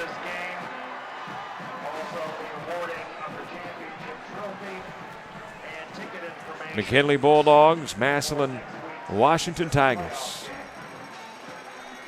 Fawcett Stadium on a Saturday afternoon. Hasn't been the most perfect of weather, but it has been a dandy ball game, at least if you're looking through the eyes of a Tiger. Absolutely. They can be very proud coming in with a lot on the line here. Coming into Fawcett Stadium in front of nearly 20,000 people. Playoffs on the line. Now they're in. So they can rewrite the entire book on their season going forward. And they can go into the next ball game with a higher level of confidence. A lot of confidence. That scoreboard reads 34-7. You're going to feel pretty good about a win against anybody like that, let alone a 9-0 Canton-McKinley team who's your arch rival. Third down, 11. DJ Brown's been taking snaps, putting a knee to the turf. Play clock is at 10, game clock at 47.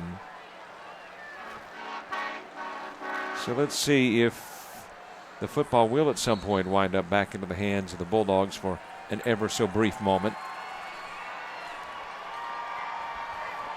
And the officials, will they start the play clock? Looks like they're after the 25, yes. That'll be it. So we will not have to snap the football again, and this game is over. The unbeaten season for the Bulldogs comes to an end. and a trip into postseason for Massillon in the future for the Tigers. The Great American Rivalry Series, its 10th anniversary, the 124th meeting of the War of 1894, sees the Tigers win it 34-7. We're back to wrap it up right after this timeout. This is the Great American Rivalry Series, and it's brought to you by the United States Marines.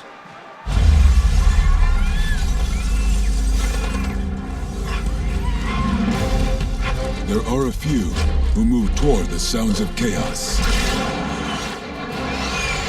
ready to respond at a moment's notice.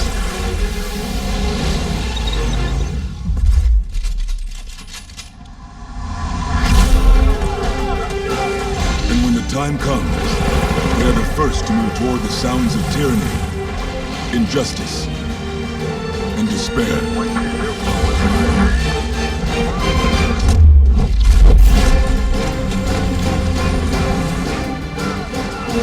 They are forged in the crucible of training. They are the few, the proud, the Marines.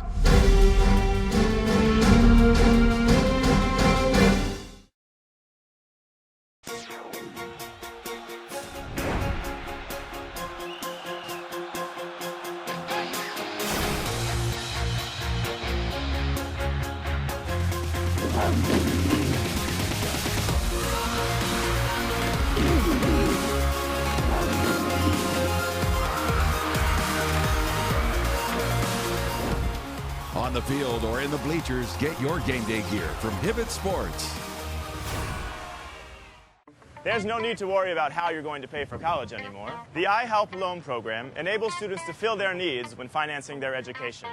If you need to borrow money for college, as most Americans do, SLFC and the iHelp loan program may be your best option. The loan features the most competitive rate available and is offered through your local ICBA bank with the help of SLFC, the student loan company thousands have trusted to help them pay for college.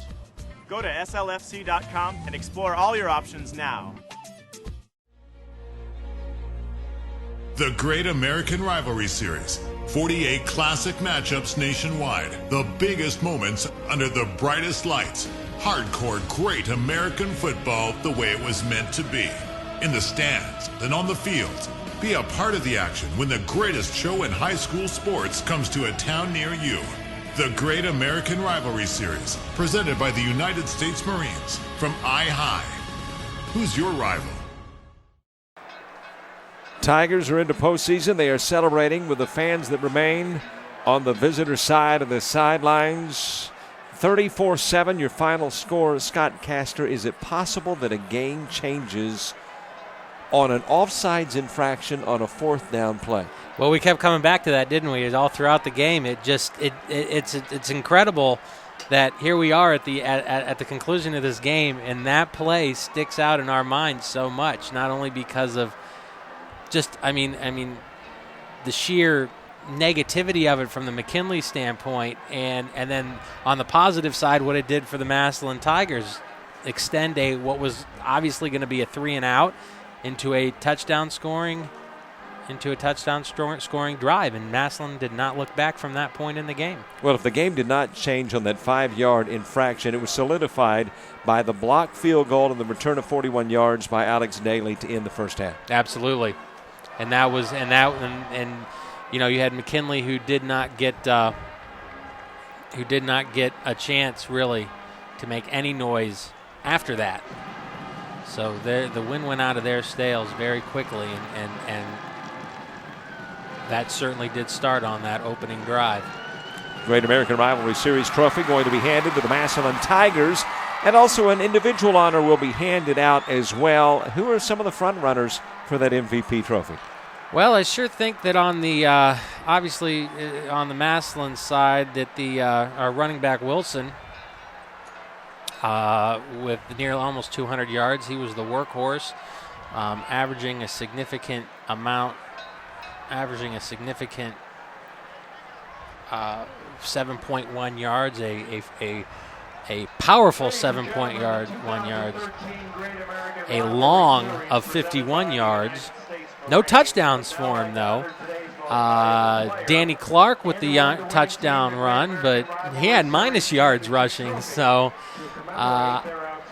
Whitfield had a touchdown and 58 yards receiving. So that wasn't a bad day, but only on 2 receptions. So, Lyron Wilson, he'd be my pick. Well, they're making the announcement now. Senior running back number 29, LaRon Wilson. And it is indeed LaRon Wilson. 5'10", 170-pound senior running back. Big day for LaRon, and he is the game's MVP.